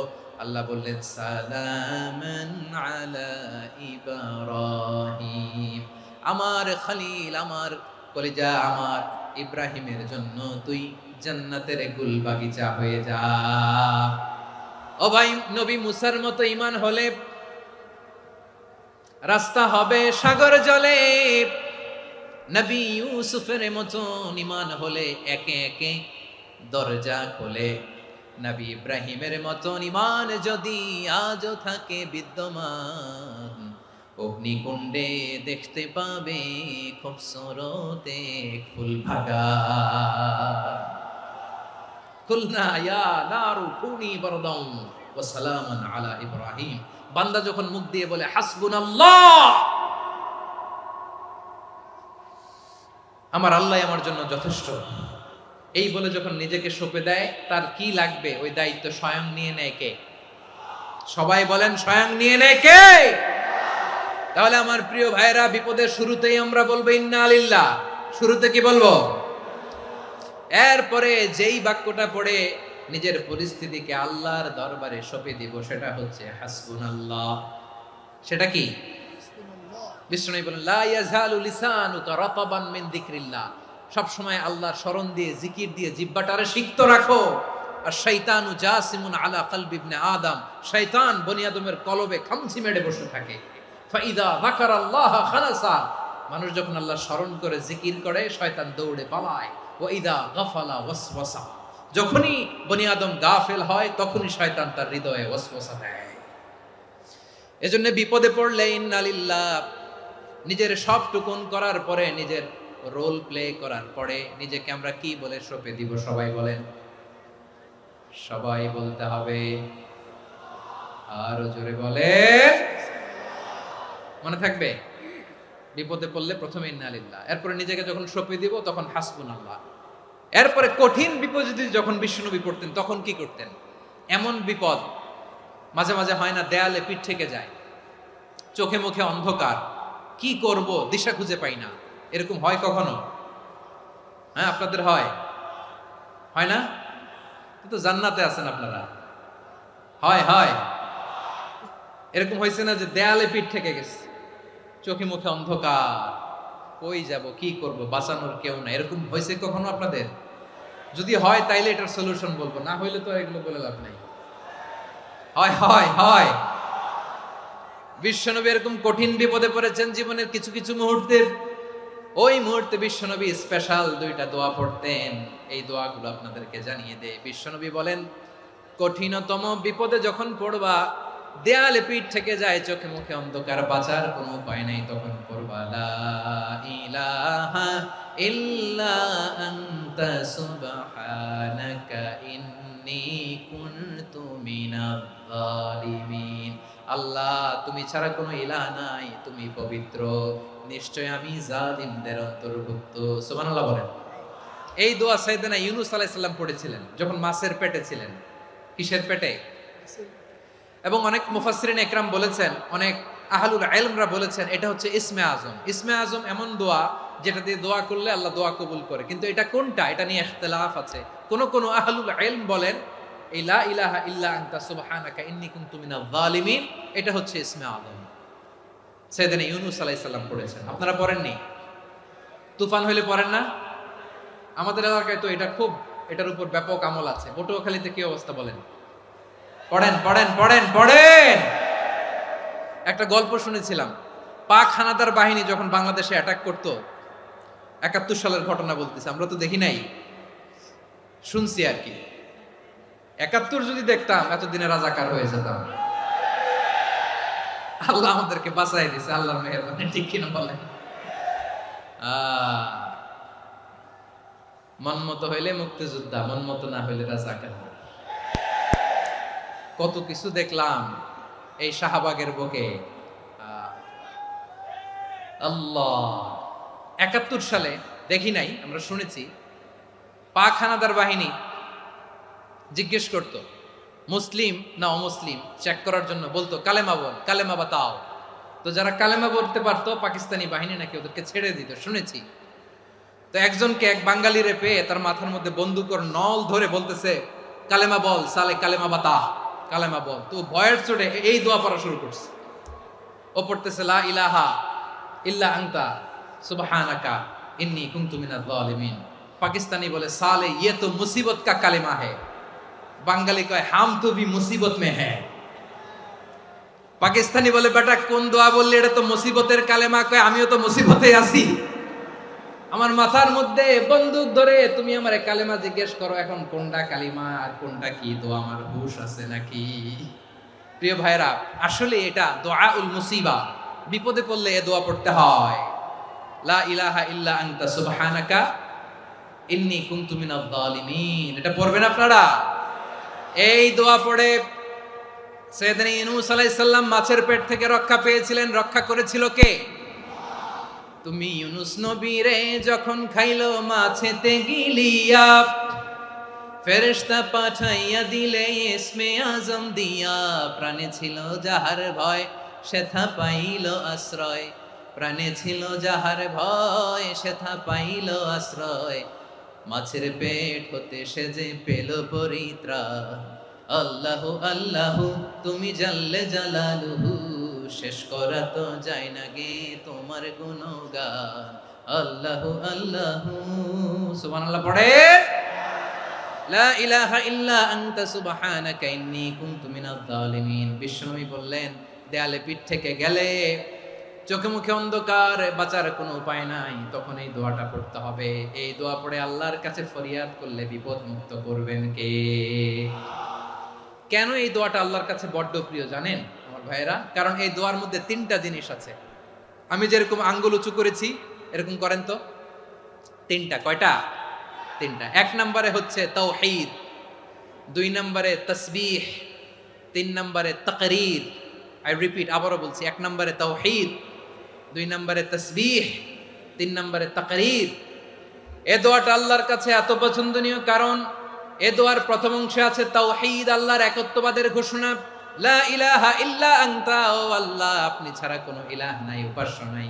এই কথা বললে আল্লাহ বড্ড খুশি হয়ে যায়। সুবহানাল্লাহ পড়েন। এ দোয়ার দ্বিতীয় অংশে আছে তাসবিহ, মানে আল্লাহর প্রশংসা, প্রশংসা সূচক বাণী। সুবহানাক সুবহানাক সুবহানাক, ও আল্লাহ আমি আপনার পবিত্রতা ঘোষণা করছি। সুবহানাক, এই কথা শুনলেও আল্লাহ খুশি হয়ে যায়। সুবহানাল্লাহ পড়েন। এই দোয়ার তৃতীয় অংশে আছে তাকরীর। তাকরীর মানে পাপের স্বীকৃতি। তাকরীর মানে কি? তাকরীর মানে পাপের স্বীকৃতি। এই দোয়ার তৃতীয় অংশে আছে ইন্নী কুনতু মিনাজ জালিমিন, ও আল্লাহ আমি জালিমদের অন্তর্ভুক্ত। আল্লাহ আল্লাহ আমি জালেম, আল্লাহ আমি ভুল করেছি, অন্যায় করেছি, আল্লাহ আমি জালেমদের অন্তর্ভুক্ত। এই পাপের স্বীকৃতি, অ্যাকনোলেজমেন্ট আল্লাহ বড্ড পছন্দ করে। যখন আল্লাহর কাছে আপনি ছোট হবেন, ছোট হতে হতে যত ছোট হবেন ওই দৃশ্যটা দেখতে আল্লাহ বড্ড পছন্দ করে। সুবহানাল্লাহ বলেন। 3 নম্বর অংশ ইন্নী কুনতু মিনাজ জালিমিন, আল্লাহ আমি জালেমদের অন্তর্ভুক্ত। সাইয়েদনা আদম আলাইহিস সালাম ভুল করে যখন নিষিদ্ধ গাছের ফুল খেয়ে ফেললেন, ফল খেয়ে ফেললেন, আল্লাহ বললেন আদম ক্ষমা পেতে চাইলে তুমি আর হাওয়া মিলে স্বীকৃতি দাও, পাপের স্বীকৃতি। আর পড়ো রব্বানা যালামনা আনফুসানা ওয়া ইল্লাম তাগফির লানা ওয়া তারহামনা লানাকুনান্না মিনাল খাসিরিন। ও আল্লাহ আমি আদম আর হাওয়া যালামনা আনফুসানা, আমরা আমাদের নফসের উপর বড্ড জুলুম করেছি। আল্লাহ ওয়া ইল্লাম তাগফির লানা ওয়া তারহামনা, আপনি যদি ক্ষমা না করেন, আপনি যদি দয়া পরবশ না হন, আপনি যদি রহম না করেন, আমরা তো ক্ষতিগ্রস্তদের মধ্যে শামিল হয়ে যাব। এই দোয়া করার সাথে সাথে সাইয়েদনা আদম আর হাওয়া আলাইহিস সালামকে ক্ষমা করে দিলেন কে?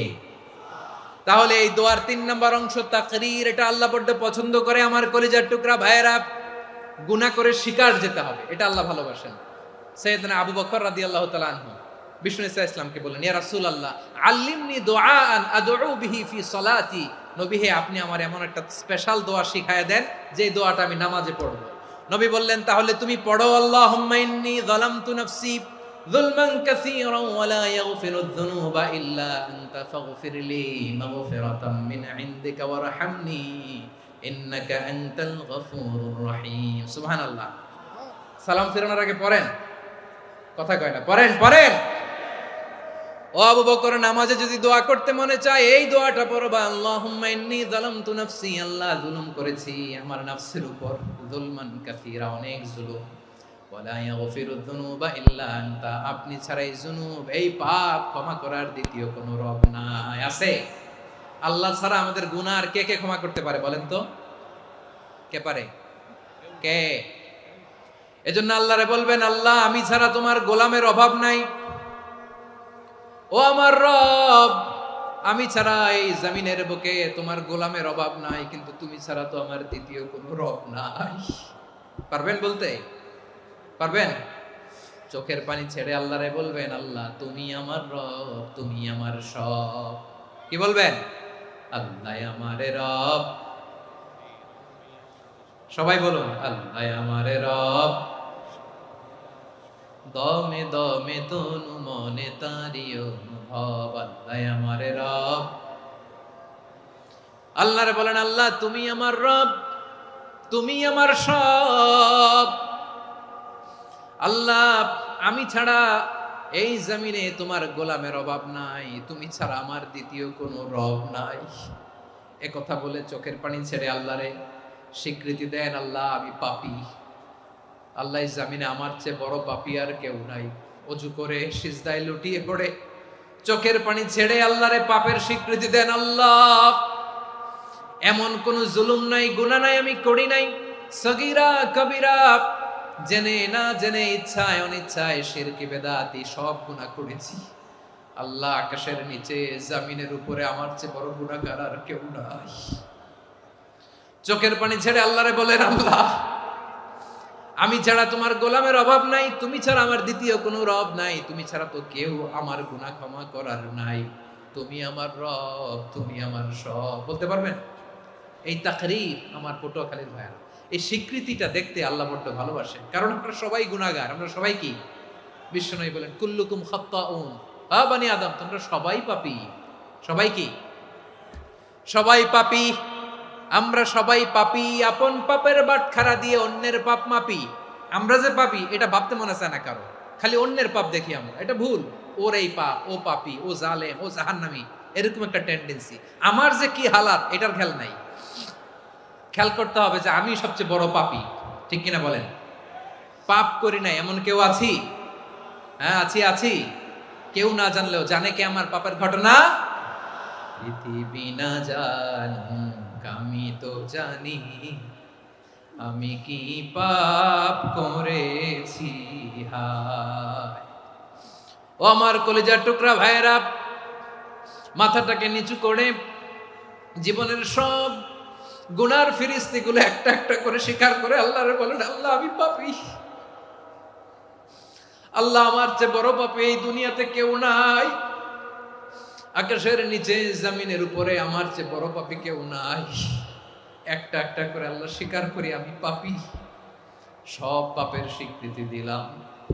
পৃথিবী না জানুক আমি তো জানি, আমি কি পাপ করেছি হায়। আমার পাপের করলে বিচার, বাঁচার আমার নাই উপায়। দয়াময় তুমি মাফ করো আমায়, মাফ করো আমায়। আল্লাহ তাআলা যদি দয়া করে আমাদেরকে মাফ না করে, আমাদের বাঁচার কোনো উপায় নাই। আপনি কি ভেবেছেন আপনার নামাজ দিয়ে আপনি জান্নাতে যাবেন? আপনি তাহাজ্জুদ গুজার, সেজদা দিতে দিতে কপালে দাগ ফেলেছেন, এটা আপনারা জান্নাতে নেবে না? আপনি এলাকার সবচেয়ে বড় হাতেম তাই দানশীল, এই দানের ভরসায় বসে আছেন, কশিন কালো না। আমাদের নামাজ, আমাদের রোজা, আমাদের ইবাদত, এগুলোকে মিজানের পাল্লায় উঠালে কোনো ওজনই হবে না। তবে আমাদের একটা কৌশল জানা আছে, আমরা আল্লাহর রহমতের ভিখারি। আমরা সেদিন আগেই গুনার স্বীকৃতি দিয়ে দেব। আমরা বলবো, আল্লাহ তুমি প্রশ্ন করার আগে তোমার একটা কথা বলি, আমারে কিছু জিজ্ঞেস করো না, আমি সব করেছি। এমন কোন পাপ নাই যে পাপ আমারে দিয়ে হয় নাই। তোমার রহমত দিয়ে তুমি জান্নাতে পাঠাবা, তোমার দয়ায় জান্নাতে যেতে চাই, আমল দিয়ে না। পারবেন বলতে? কিয়ামতের দিন আমরা বলবো, আল্লাহ আমার আমল দিয়ে জান্নাত চাই না, আমি তোমার দয়া দিয়ে জান্নাত চাই।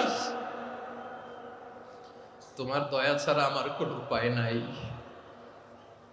কারণ আল্লাহ যদি বিচার করে, বাঁচার কারো উপায় নাই। আল্লাহ যদি বলে ফেলেন তুই এটা করলি কেন, ওখানে গেলি কেন, কোরআনে 1000 বার নিষেধ করলাম তারপরেও এই পাপে জড়ালি কেন, এরকম প্রশ্ন ছুড়ে দিলে আমার উত্তর আছে? বাঁচার কোনো উপায় আছে? রোজ হাসরে হে আল্লাহ আমার করোনা বিচার, আল্লাহ করোনা বিচার। বিচার চাহি না তব দয়া চাই, এ গুনাহগার, আল্লাহ করোনা বিচার। আপনার আমল দিয়ে জান্নাতে যাবেন? কি দিয়ে যাবেন? আল্লাহর দয়া দিয়ে। আল্লাহর রহম আর দয়া ছাড়া কেউ জান্নাতের চেহারাও দেখতে পাবে না। আমার প্রিয় ভাইরা, এই দোয়া আল্লাহর কাছে পছন্দনীয় হওয়ার কারণ 3টা। দোয়ার প্রথম অংশে আছে তাওহীদ, আল্লাহর একত্ববাদের ঘোষণা। এই দোয়ার দ্বিতীয় অংশ আছে তাসবিহ, আল্লাহর প্রশংসা সূচক বাণী। এই দোয়ার 3 নাম্বার অংশ পাপের স্বীকৃতি। তাহলে আমরা সবাই গুনাহগার। আমরা আল্লাহর কাছে পাপের স্বীকৃতি দিয়ে বলবো, ও আল্লাহ ইন্নী কুনতু মিনাজ জালিমিন, আমরা জুলুম করেছি, পাপ করেছি, অন্যায় করেছি, আল্লাহ বুঝতে পারি নাই, শয়তানের ওয়াসওয়াসায় পড়ে, বন্ধুর পাল্লায় পড়ে, নফসের খায়েশ মিটাতে যে আল্লাহ করে ফেলেছি। তুমি গুনাহ না মাফ না করলে আমাদের গুনাহ মাফ করার দ্বিতীয় কেউ নাই। ঠিক কিনা বলেন? এভাবে অনুতপ্ত হয়ে যদি আল্লাহর কাছে দোয়া করেন, দেয়ালে পিঠ থেকে গেছে, কোনো রাস্তা নাই বের হওয়ার, ওই মুহূর্তেও আপনাকে বিপদ থেকে উদ্ধার করবে কে? বিশ্বনবী চরম বিপদে পড়লে 2টা দোয়া পড়তেন। প্রথম হলো এটা, লা ইলাহা ইল্লা আনতা সুবহানাকা ইন্নী কুনতু মিনাল জালিমিন। এই দোয়াটা আমরা বেশি বেশি পড়ব প্রিয় ভাইরা। রাজি আছেন? সবাই আওয়াজ করে পড়ুন ইনশাআল্লাহ। আমার প্রিয় ভাইয়েরা, বিপদে পড়লে বিশ্বনবী আরো একটা দোয়া পড়তেন, লা ইলাহা ইল্লাল্লাহুল আযীমুল হালিম, লা ইলাহা ইল্লাল্লাহু রাব্বুল আরশিল আযীম, লা ইলাহা ইল্লাল্লাহু রাব্বুস সামাওয়াতি ওয়াল আরদি ওয়া রাব্বুল আরশিল কারীম। এই যে বললাম, রেকর্ড হয়ে গেছে। এখন তো আর ইনস্ট্যান্ট মুখস্থ না হলো, পরে মুখস্থ করে নেবেন। আল্লাহ ছাড়া কোনো উপাস্য নাই, তিনি সুমহান, মহা সহিষ্ণু। আল্লাহ ছাড়া কোনো উপাস্য নাই, তিনি সুমহান, আরশের অধিপতি। আল্লাহ ছাড়া কোনো উপাস্য নাই, তিনি আকাশের মালিক, জমিনের মালিক, তিনি সুবিশাল আরশের অধিপতি। সুবহানাল্লাহ পড়েন। এই দোয়াটা কেউ যদি পড়ে যদি এর ওসিলা করে দোয়া করে, তাকে বিপদ থেকে মুক্তি দেয় কে? মনে থাকবে আপনাদের? তাহলে বিপদের প্রথম ধাক্কায় কি যেন পড়তে হয়? ইন্না লিল্লাহ। তারপরে কি বলে আল্লাহর কাছে নিজেকে সঁপে দিতে হয়? দেয়ালে পিঠ থেকে গেলে লা ইলাহা ইল্লা আনতা সুবহানাকা ইন্নী কুনতু মিনাজ জালিমিন।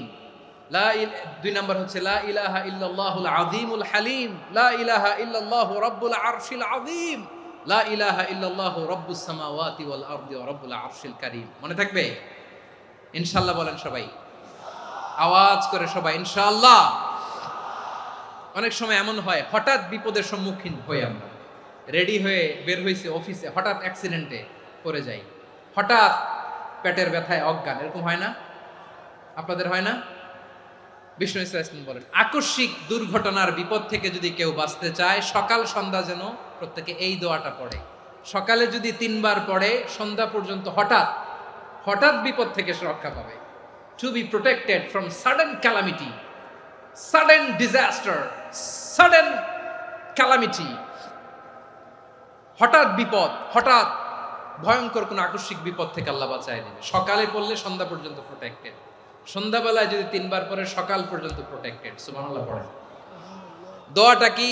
দোয়াটা হচ্ছে বিসমিল্লাহিল্লাযী লা ইয়াদুররু মা'a ইসমিহি শাইউন ফিল আরদি ওয়ালা ফিস সামাই ওয়া হুয়াস সামিউল আলিম। ছোট না? অনেক ছোট, মুখস্থ করবেন। বিসমিল্লাহিল্লাযী লা ইয়াদুররু মা'a ইসমিহি শাইউন ফিল আরদি ওয়ালা ফিস সামা। ওই আল্লাহর নাম নিচ্ছি যে আল্লাহর নামের বরকতে আকাশ জমিনের কোনো কিছু কারো কোনো ক্ষতি সাধন করতে পারে না। তিনি সর্বশ্রোতা, সর্বজ্ঞ। সুবহানাল্লাহ পড়েন। পড়বেন এই দোয়াটা, বিসমিল্লাহিল্লাযী লা ইয়াদুররু মা'a ইসমিহি শাইউন ফিল আরদি ওয়ালা ফিস সামাই ওয়া হুয়াস সামিউল আলিম। ফজরের পরে 3 বার, মাগরিবের পরে 3 বার যদি কেউ পড়ে প্রোটেক্টেড, যে কোনো হঠাৎ বিপদ থেকে প্রোটেক্টেড। প্রোটেক্ট করেন কে? ওই আল্লাহর নাম নিচ্ছি যে আল্লাহর নামের ওসিলায় আকাশ জমিনের কোনো কিছু কোনো ক্ষতি করতে পারে না। সুবহানাল্লাহ পড়েন। আচ্ছা, এবার আমাদের জীবনে দুশ্চিন্তা আছে না নাই বলেন? Tension, hyper tension, anxiety, depression, চিন্তা টেনশন নাই এরকম কে কে আছে দেখি? হাত তোলেন। ওই যে হাত তুলছে এক আল্লাহর ওলি, ওই যে। টেনশন নাই তোমার? মাশাআল্লাহ। ও না বুঝে তুলছে, জোকের চোটে, জোশের ঠেলায় ধাক্কায় তুলে ফেলছে। সবার জীবনে টেনশন আছে না নাই? এই দুশ্চিন্তা, পেরেশানি, মারাত্মক পেরেশানি থেকে মুক্তি পাওয়ার জন্য বিষ্ণু ইসলাম 2টো দোয়া পড়তেন। কয়টা? অনেকগুলো পড়তেন। স্পেশাল 2টো দোয়া আজকে আপনাদের শিখায় যাব, শুনবেন না? কষ্ট হচ্ছে? সংক্ষিপ্ত মুনাজাত দিয়ে দেই। ওরে আল্লাহ, আমি তো 9:30 ক্রস করে ফেলছি মাসুদ ভাই, খেয়াল করে নেই। আরো কয়েক মিনিট? ঠিক আছে, ঠিক আছে। পেরেশানিতে পড়লে, টেনশনে পড়লে এই দোয়াটা, প্রিয় ভাইরা, বিষ্ণু ইসলাম যখন খুব বিপদে পড়তেন, দুশ্চিন্তা ওনাকে ঘিরে ধরতো, উনি পড়তেন ইয়া হাইয়ু ইয়া কাইয়ুম বিরহমাতিকা আস্তাগীথ, ইয়া হাইয়ু ইয়া কাইয়ুম বিরহমাতিকা আস্তাগীথ, ইয়া হাইয়ু ইয়া কাইয়ুম, হে শাশ্বত অবিনশ্বর, হে চিরঞ্জীব, বিরহমাতিকা আস্তাগীথ, তোমার রহমতের উসিলায় তোমার কাছে ফরিয়াদ করি। এটা পড়তেন। আবার আরেক বর্ণনায় এসেছে ইয়া হাইয়ু ইয়া কাইয়ুম বিরহমাতিকা আস্তাগীথ আসলিহ লি শা'নি কুল্লাহু ওয়ালা তাকিলনি ইলা নাফসি তারফাতা আইন। আসলিহ লি শা'নি কুল্লাহ, আল্লাহ আমার সবকিছু আপনি সেটেল করে দেন। আমাদের সব ঝামেলা সেটেল করে দিতে পারে কে? আমরা তো সেটেলমেন্টের জন্য ওই এসপি সাহেবের কাছে যাই, ডিসি সাহেবের কাছে যাই, অমুক ভাইয়ের কাছে যাই, তমুক ভাইয়ের কাছে যাই। এই দোয়া পড়লে আরশের উপর থেকে আপনার ম্যাটার সেটেল করে দিবে কে? তাহলে পড়বেন ইয়া হাইয়ু, এ চিরঞ্জীব। হাইয়ু মানে চিরঞ্জীব, যিনি চিরকাল বেঁচে থাকবেন, মরবেন না। আল্লাহ মরবেন? তার কোনো লয় আছে? ক্ষয় আছে?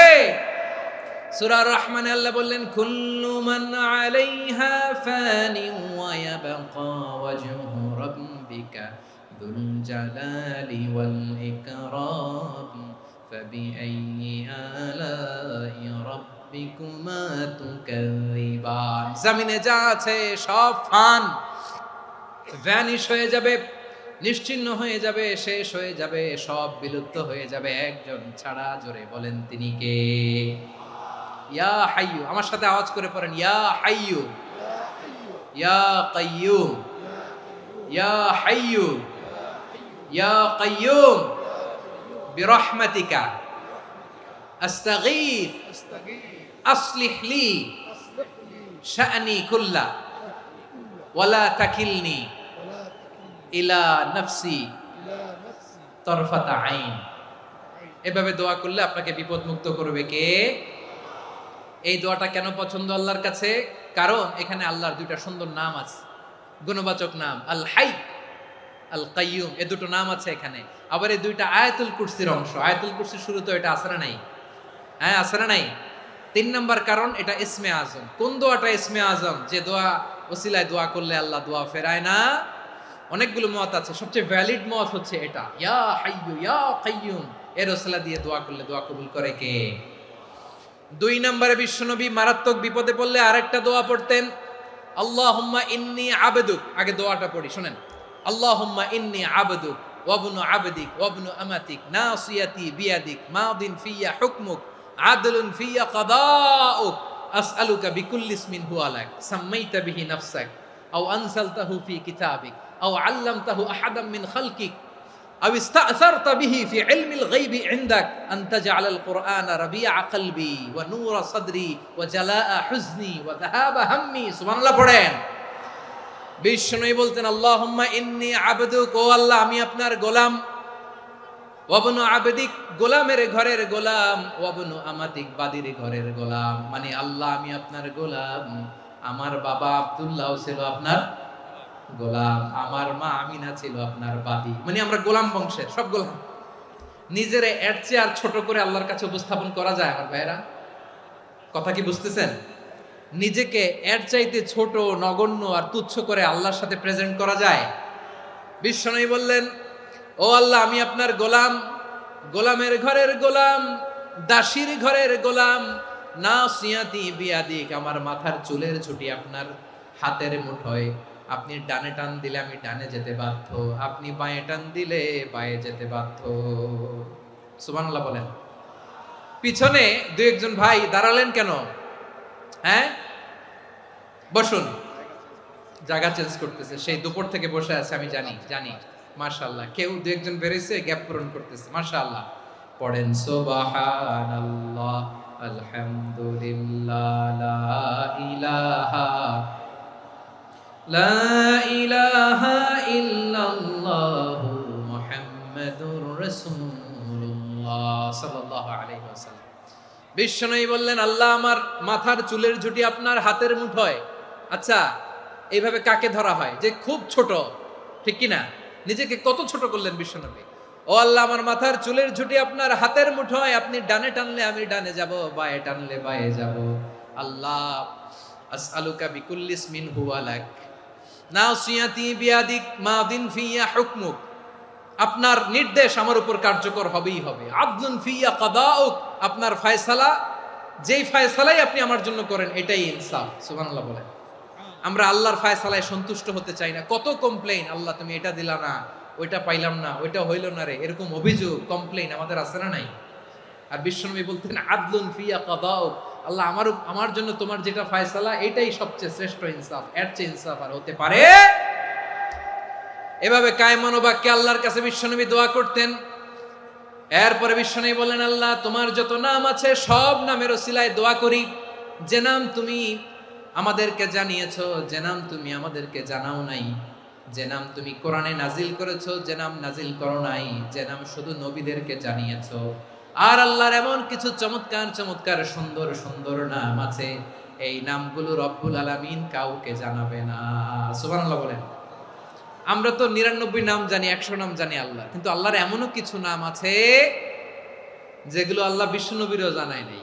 এগুলো আল্লাহ ইলমুল গায়বে রেখে দিয়েছেন। দোয়ার সময় বলবেন, আল্লাহ তোমার যেই নামগুলো জানি, যেগুলো জানি না, যেগুলো কোরআনে আছে, যেগুলো নাই, যেগুলো নবীরে খাস ভাবে জানাইছো ওগুলোর উসিলায়, যেগুলো কোনোদিন জানাবাও না, তোমার ওই নামের উসিলাও তোমার কাছে চাই। আল্লাহ কোরআনকে আমার হৃদয়ের বসন্ত বানাও, আমার বক্ষের জ্যোতি বানাও, আমার চিন্তা দুশ্চিন্তা তুমি দূর করে দাও। বিশ্বনবী বললেন, এই কালিমাগুলো, এই বাক্যগুলো পড়ে যদি কেউ আল্লাহর কাছে ফরিয়াদ করে, তার হৃদয় থেকে দুশ্চিন্তা কাটিয়ে দিবে কে? পড়বেন, এই দোয়াগুলো পড়বেন। আচ্ছা, সব শেষে বলি, ঋণের বোঝায় যারা জর্জরিত, বিষ্ণু ইসলাম চমৎকার একটা দোয়া শিখিয়েছেন। আমাদের অনেকে ঋণের বোঝায় জর্জরিত, আছে না নাই? এদিকে কেউ আছেন? থাকলে হাত তোলার দরকার নেই, থাকলে এই দোয়াটা পড়বেন। এক সাহাবীর নাম আবু উমামা, নামাজের ওয়াক্ত ছাড়া উনি মসজিদে যেয়ে বসে আছে। বিশ্বনবী বললেন, কি রে আবু উমামা, নামাজের তো ওয়াক্ত হয় নাই, মসজিদে কি? সাহাবী বলে, হুমুমুন লাজিমাতনি ওয়া দুয়ুন, নবী গো ঋণের বোঝায় এমন টেনশনে আছি, ঘরে থাকতে পারলাম না, মসজিদে চলে আসছে। বিশ্বনবী বলেন, আমি কি তোমার এমন একটা দোয়া শিখাবো যেটা পড়লে আল্লাহ তাআলা তোমার ঋণের বোঝা হালকা করে দিবে? আবু উমামা বললেন, ইয়া রাসূলুল্লাহ, অবশ্যই শিখাবেন। বিশ্বনবী বললেন, তাহলে তুমি পড়বা, আল্লাহুম্মা ইন্নী আউযু বিকা মিনাল হাম্মি ওয়াল হাযান ওয়া আউযু বিকা মিনাল জুবনি ওয়াল বুখল ওয়া আউযু বিকা মিন গালাবাতিদ দাইনি ওয়া কাহরির রিজাল। ও আল্লাহ, তোমার কাছ থেকে দুশ্চিন্তা থেকে পানা চাই, কৃপণতা, ভীরুতা, অলসতা, কার্পণ্যতা, এই সব কিছু থেকে, মানুষের কঠোরতা, আমার উপর মানুষের আধিপত্য এবং ঋণের বোঝা থেকে পানা চাই।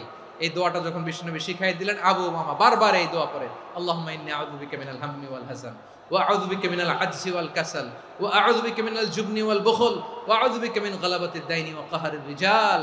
আবু মামা বলে এই দোয়া আমি পড়তে লাগলাম। কিছুদিন পরে দেখা গেল বিশ্বনবীর শেখানো এই দোয়ার বদৌলতে আল্লাহ তাআলা আমার সব ঋণ পরিশোধের ব্যবস্থা করে দিয়েছেন। পড়বেন। আমার প্রিয় পটুয়াখালীর ভাইয়েরা, বিশ্বনবীর জামাতা সাইয়্যিদিনা আলী রাদিয়াল্লাহু তাআলা আনহুর কাছে এক লোক এসে বলে, হে আলী, ঋণের বোঝায় আমি জর্জরিত, আমার কিছু অর্থ দিয়ে সাহায্য করো। সাইয়্যিদিনা আলী রাদিয়াল্লাহু তাআলা আনহু বললেন, আমি কি তোমারে এমন একটা দোয়া শিখাবো যেটা বিশ্বনবী আমাদের শিখিয়েছেন? এই দোয়া যদি তুমি পড়ো, লাউ কানা আলাইকা মিসলু জাবালিন কাবীরিন দাইনান আব্দুল্লাহু আনকা, পাহাড় পরিমাণে যদি ঋণের বোঝা হয়, আল্লাহ এটা পরিশোধের ব্যবস্থা করে দিবেন। ছোট্ট একটা দোয়া বিশ্বনবী শিখালেন, বললেন তুমি পড়বা, আল্লাহুম্মা কফিনি বিহালালিকা আন হারামিকা ওয়া আগনিনি বিফাদলিকা আম্মান সিওয়াক। মুখস্থ আছে? হ্যাঁ আছে। আল্লাহুম্মা কফিনি বিহালালিকা আন হারামিক, আল্লাহ তোমার হালাল দিয়ে আমাকে পরিতুষ্ট করো, হারাম থেকে বাঁচিয়ে রাখো, আর তোমার অনুগ্রহে মানুষের মুখাপেক্ষী যেন আমি না হই, আমি যেন সবসময় তোমার মুখাপেক্ষী হয়, ওই তৌফিক দিও। সুবহানাল্লাহ পড়েন। এই দোয়া বেশি বেশি পড়লে ঋণের বোঝা হালকা করে দিবে কে? তাহলে প্রিয় ভাইয়েরা, বিপদে পড়লেই প্রথমে কি পড়বেন? পটুয়াখালী ভুইলা গেছে। বিপদে পড়লেই প্রথমে ইন্না লিল্লাহ কি বলে নিজেকে আল্লাহর কাছে সঁপে দিতে হয়? হাসবুনাল্লাহ। চরম বিপদে দেয়ালে পিঠ থেকে গেছে, তখন লা ইলাহা ইল্লা আনতা সুবহানাকা ইন্নী কুনতু মিনাজ জালিমিন। এরপরে লা ইলাহা ইল্লাল্লাহুল আযীমুল হালিম, এই দোয়া। আকস্মিক বিপদ, হঠাৎ যেন কোনো বিপদ আমাকে পেয়ে না বসে, এটার জন্য বিসমিল্লাহিল্লাযী লা ইয়াদুররু মা ইসমিহি শাইউন ফিল আরদি ওয়ালা ফিস সামাই ওয়া হুয়াস সামিউল আলিম। সকালে 3 বার, রাতে 3 বার। আর মারাত্মক tension, hyper tension, anxiety, depression থেকে বাঁচার জন্য 2 দোয়া, ইয়া হাইয়্যু ইয়া কাইয়্যুম, ইয়া হাইয়্যু ইয়া কাইয়্যুম, মনে থাকবে? আর আল্লাহুম্মা ইন্নী আবদুক, এই দোয়া। ঋণ থেকে বাঁচার জন্য 2 দোয়া, আল্লাহুম্মা ইন্নী আউযু বিকা মিনাল হাম্মি ওয়াল হাযান, এটা। আর আল্লাহুম্মা কফিনি বিহালালিকা আন হারামিকা ওয়া আগনিনি বিফাদলিকা আম্মান সিওয়াক। আর সব সময় পড়ার জন্য একটা আমল দিয়ে যাই, উঠতে বসতে, অফিসে যাচ্ছেন, অফিস থেকে ফিরতেছেন, বসে আছেন, শুয়ে আছেন, ছোট্ট এক শব্দে আমরা যেন বেশি বেশি পড়ি, আস্তাগফিরুল্লাহ। আওয়াজ করে আমার সাথে পড়ুন, আস্তাগফিরুল্লাহ। আবার পড়ুন, আস্তাগফিরুল্লাহ। আল্লাহ রাসূল সাল্লাল্লাহু আলাইহি ওয়াসাল্লাম বলেন, মান লাজিমাল ইস্তিগফার, যে সব সময় এরকম ইস্তিগফারের সাথে লেগে থাকে, জাআলাল্লাহু লাহু মিন কুল্লি যিকিন মাখরাজা, আল্লাহ তাআলা তাকে কোনো বিপদে আটকান না, সে জীবনে আটকাবে না, যে কোনো বিপদে আল্লাহ তার রাস্তা বের করে দিবেন। Way out, you will get a way out and solution. সুবহানাল্লাহ। ওয়া মিন কুল্লি হাম্মিন ফারাজা, দুশ্চিন্তা মুক্ত হবে। ওয়ায়ারযুকহু মিন হাইসু লা ইয়াহতাসিব, এমন জায়গা থেকে আল্লাহ রিজিকের বন্দোবস্ত করবে যেটা সে কল্পনাও করে নাই। আওয়াজ করে পড়েন সুবহানাল্লাহ। তাহলে মনে থাকবে আস্তাগফিরুল্লাহর কথা। সব শেষ কথা বলবো, সব শেষ আমার প্রিয় ভাইয়েরা। এটা গেল নিজের বিপদ। কিসের বিপদ? নিজে যদি বিপদে পড়েন। অন্যের বিপদ যদি দেখেন, এটার জন্য একটা দোয়া আছে। অনেক সময় আমরা দেখি হাসপাতালে ক্যান্সারের 3rd স্টেজে চলে গেছে, লোকটা হ্যাংলা হয়ে, চিকন হয়ে, হায়রে কি কষ্ট পায়, দেখি না? বিষ্ণু বলে, একটা দোয়া যদি কেউ অন্যের কোনো বিপদ দেখে পড়ে, ওই বিপদ তার জীবনে কখনো আসবে না। শুনবেন? শোনার আগ্রহ আছে? অনেক সময় হয় যে আমরা মহাসড়ক দিয়ে যখন চড়ি, দুর্ঘটনায়, আইরে আল্লাহ, দুর্ঘটনায় মানুষের মাথা একদিকে, দেহ আরেক দিকে, ব্লিডিং, এরকম হয় না? আল্লাহ তুমি হেফাজত করো। বিশ্বনবী বলেন, এই দুর্ঘটনা দেখে কেউ যদি এই দোয়াটা পড়ে, তার জীবনে সে কোনোদিন এরকম অ্যাক্সিডেন্টের সম্মুখীন হবে না। শুনবেন? বিশ্বনবী বলেন, অন্যের বিপদ দেখে কেউ যদি পড়ে, আলহামদুলিল্লাহিল্লাযী আফানি মিম্মা বতালাকা বিহি ওয়া ফাদ্দালানি আলা কাসীরিন মিম্মান খালাকা তাফদীলা, মানে প্রশংসা সে আল্লাহর যে আল্লাহ তাআলা তোমাকে যেই জিনিস দিয়ে পরীক্ষা করেছে আমাকে ওইটা থেকে বাঁচিয়ে দিয়েছে। তোমাকে আল্লাহ যেই বিপদে ফেলেছে আমাকে ওই বিপদ থেকে তিনি মুক্ত রেখেছে, আর তার অনেক সৃষ্টির উপর আমাকে তিনি প্রাধান্য দিয়েছে। সুবহানাল্লাহ পড়েন। যে কোনো বিপদ, কারো ক্যান্সার দেখে যদি এই দোয়াটা আপনি বিশ্বাসের সাথে পড়েন, জীবনে কোনোদিন ক্যান্সার রোগে আক্রান্ত হবেন না। দুর্ঘটনা দেখে যদি পড়েন, ওই দুর্ঘটনা আপনাকে স্পর্শ করবে না। যে কোনো কারো বিপদ দেখে যদি কোনো বিশ্বাসী বান্দা এই দোয়া পড়ে, বিশ্বনবী বলেন লাম ইউসিবহু যালিকাল বালা, ওই বিপদ তাকে আর ধরবে না। উফিয়া মিনহু মিন যালিকাল বালা কাইনাম মা কান, সে যতদিন হায়াত পাবে কোনোদিন ওই বিপদ তাকে স্পর্শ করবে না। এই দোয়াটা পড়তে রাজি আছেন আমার প্রিয় ভাইরা? তাহলে পুরো আলোচনার সেন্ট্রাল থিম হচ্ছে আমাদের জীবনে বিপদ আসবে, কষ্ট আসবে, দুঃখ আসবে, কিন্তু বিপদে আপদে আমরা হাল ছেড়ে দিব না, হতাশ হব না। মুমিন হতাশ হয় না, নিরাশ হয় না, হাল ছেড়ে দেয় না। মুমিন ভরসা রাখে একজনের উপর। আওয়াজ করে বলুন, যিনি কে? বিপদে পড়লে আমাদেরকে উদ্ধার করে কে? আবার আমাদেরকে যদি কোনো নেয়ামত আল্লাহ দিতে চান, ওইটা কেড়ে নেওয়ার ক্ষমতা কারো আছে? তাহলে আমরা কানেক্টিভিটি বাড়াবো কার সাথে? আমাদের প্রার্থনার ফরিয়াদের হাত তুলবো কার কাছে? রাজি আছেন পটুয়াখালীর ভাইয়েরা? মনে থাকবে কথাগুলো? আল্লাহ তাআলা আমাদের সবাইকে কথাগুলো বোঝার ও আমল করার তৌফিক দান করুন।